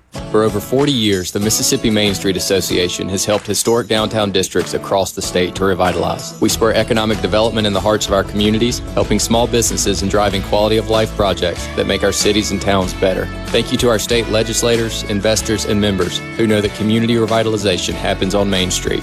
Learn more at msmainstreet.com. That's msmainstreet.com. This is professional ball player and former Mississippi State Bulldog, Jake Mangum. I travel a lot, but no place feels like home. Our houses and our cars are where we spend a lot of our time. That's why a home and auto insurance bundle from Farm Bureau makes so much sense. If you aren't already on the team, it's time to join Farm Bureau. Visit favrates.com for great rates on home and auto insurance, or find a local agent at msfbins.com. Farm Bureau Insurance. Go with the home team. Keeping you up to date with news, weather, and politics that affect you and your family. Up-to-the-minute reports on air and always online at supertalk.fm. Your statewide news network, SuperTalk Mississippi News at supertalk.fm. You can now watch SuperTalk Mississippi on your YouTube, Roku, and on Amazon Fire devices. Plus, you can now watch SuperTalk TV live on C Spire TV Channel 70. Just go to supertalk.fm/connect to find out more. Mississippi in the know, one morning at a time. Mornings with Richard Cross on SuperTalk Mississippi. What's a frequency cannon? This your fantasy.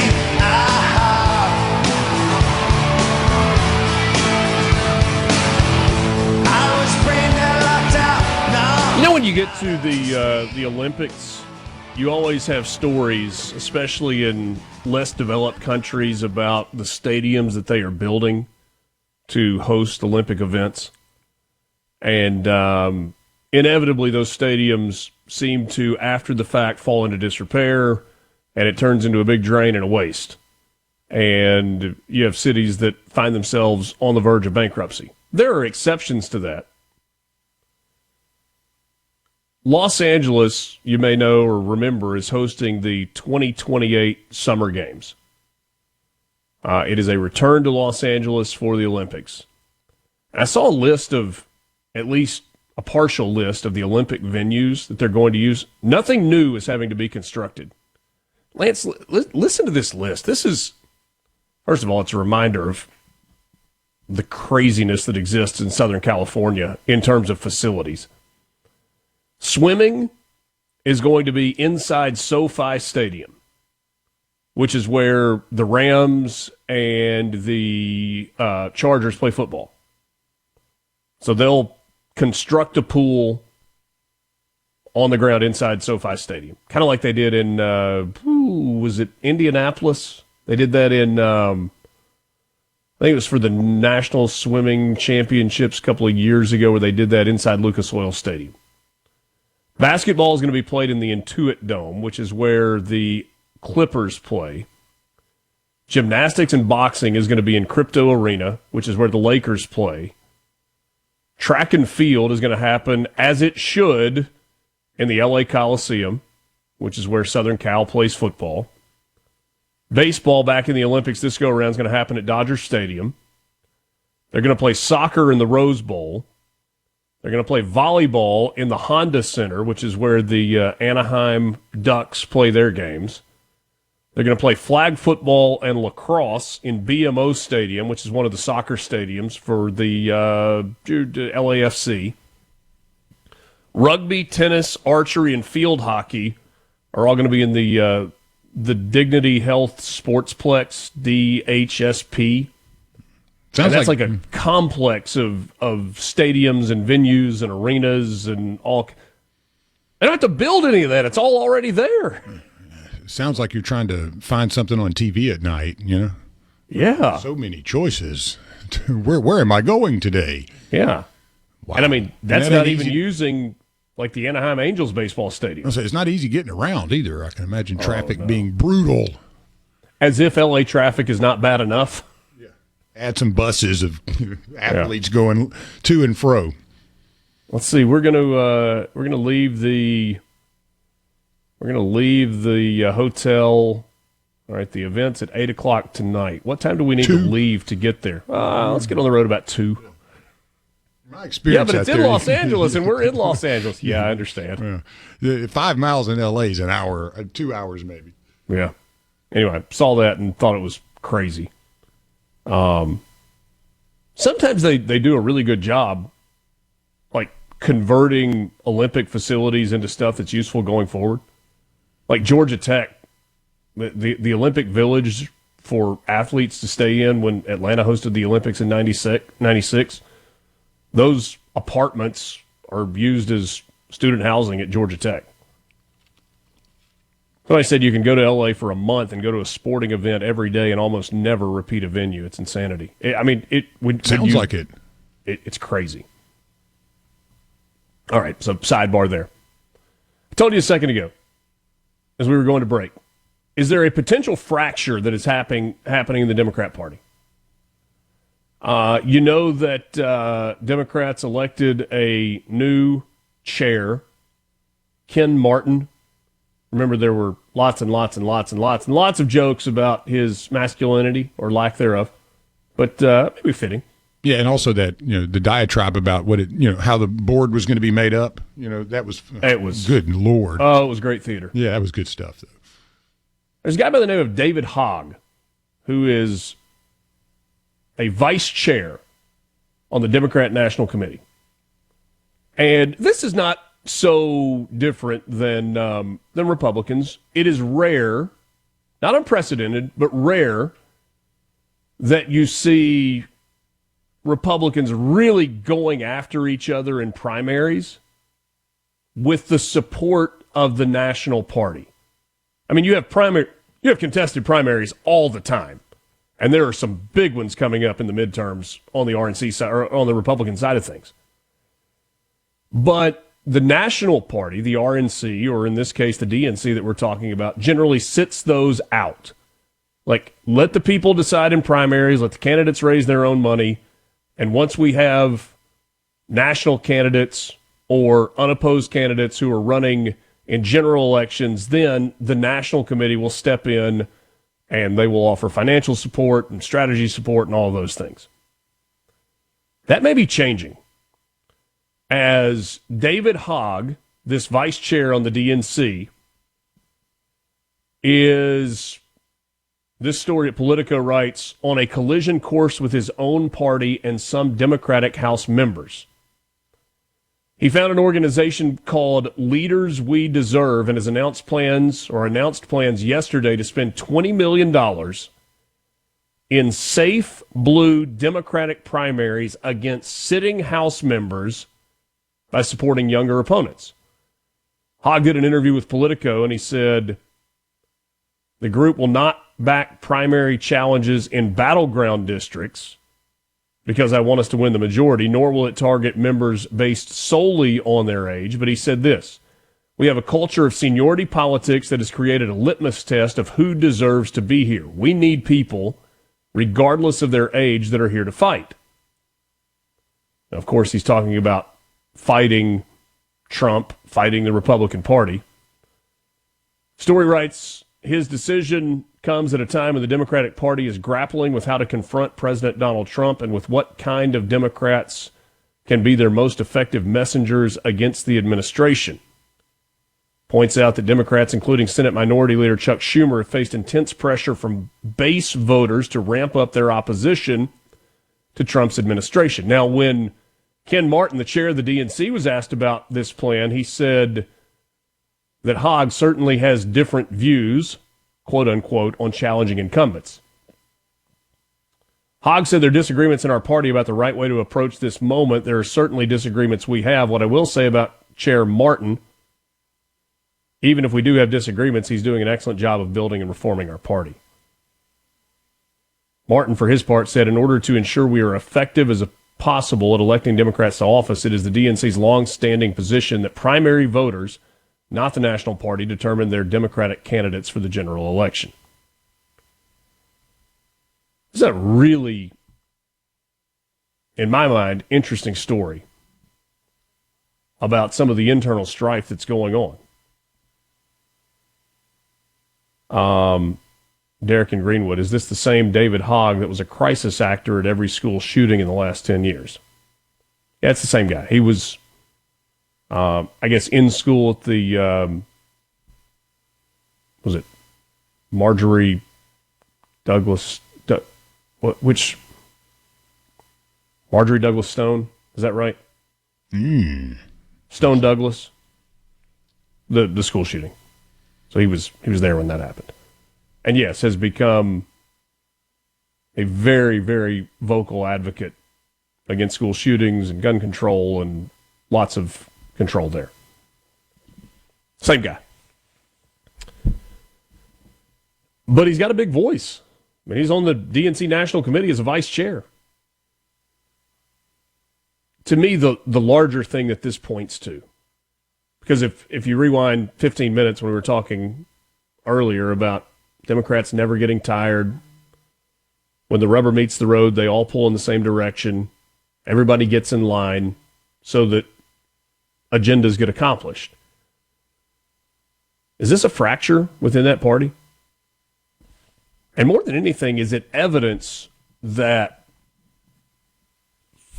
really for the first time that I can remember, certainly the first time in a long time, Democrats are really struggling with messaging.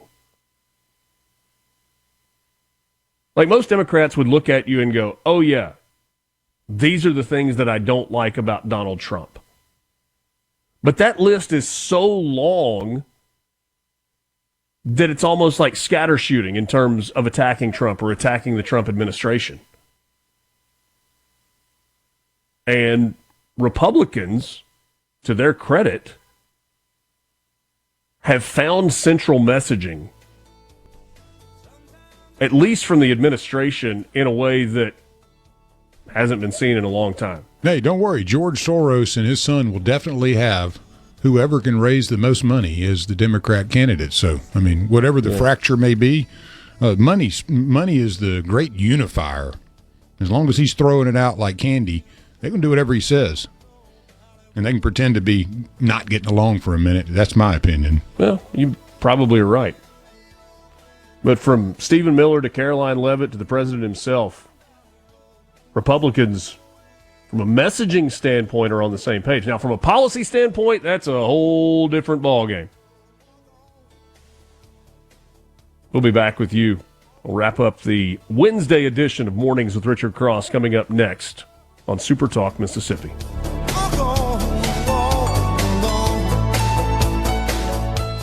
From the Venable Glass.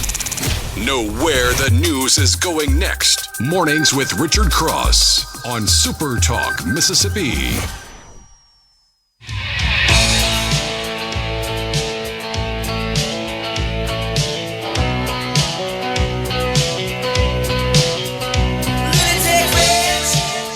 Is the Department of Justice about to have a new case on its hands? Is there a sitting congressman who is about to be in the hairs of the DOJ for violation of a law that was passed in 1799 called the Logan Act? Yeah, we'll see, huh? UK Senator Chris Van Hollen, in a post on X, with a backpack over his shoulder and a microphone strapped to his lapel with a camera trained on him, says, "I'm about to board my flight to El Salvador, where I hope to meet with senior government officials to discuss the return of Kilmar Abrego Garcia. I also hope to see Kilmar and check on his condition and remind him that we won't stop fighting until he's home." With U.S. tax dollars, right? Yeah. Let me read that first part again. "I'm about to board my flight to El Salvador, where I hope to meet with senior government officials to discuss the return of Kilmar Abrego Garcia." The Logan Act is a U.S. federal law that prohibits private citizens from engaging in unauthorized diplomacy with foreign governments. Hey, let's just do it anyway, though, man. Particularly when the U.S. is in dispute or has opposing policies with that foreign government. Now, if you listen to Mr. Van Hollen, Senator Van Hollen, if you saw the video of him yesterday, he made it abundantly clear that Mr. Garcia is a Marylander. Now, if you're a Marylander or a Tennessean or a Mississippian or a Texan, don't you also have to be an American citizen? I mean, can you be a Mississippian without being an American? Can you be a Texan without being an American? Can't. Apparently, you can be a Marylander while being an illegal. Yeah, they're issuing state driver's licenses and all that good old stuff, man. Social security numbers for illegals. You have an elected Democrat senator flying to a foreign country to make sure that what the United States government classifies as a suspected, if not proven, member of the gang MS-13, which has been labeled a terrorist organization by this administration. And El Salvador says that he is. And El Salvador says that he is a member of MS-13, trying to get this guy back to the United States. And too, the act of the Logan Act was passed following George Logan's unauthorized negotiations with France way back, 1798, signed into law by President John Adams on January 30th, 1799. So George Logan went over to France, started negotiating with them, not authorized by the United States of America. That law was passed, and it has been upheld quite a bit. So go after him, or just leave him in El Salvador. Maybe he can just hang out down there. Caroline Leavitt yesterday at a White House press conference accused congressional Democrats of prioritizing illegal immigrant gang members, quote unquote, rather than their own constituents. She says it's mind-boggling the priorities of the modern-day Democrat Party. I think it's atrocious that you have Democrats in Congress on Capitol Hill who swear an oath to protect their constituents and to serve them in Washington, D.C., spending more time defending illegal immigrant gang members than their own constituents and law-abiding American citizens. And again, with your tax dollars, folks. But this is okay.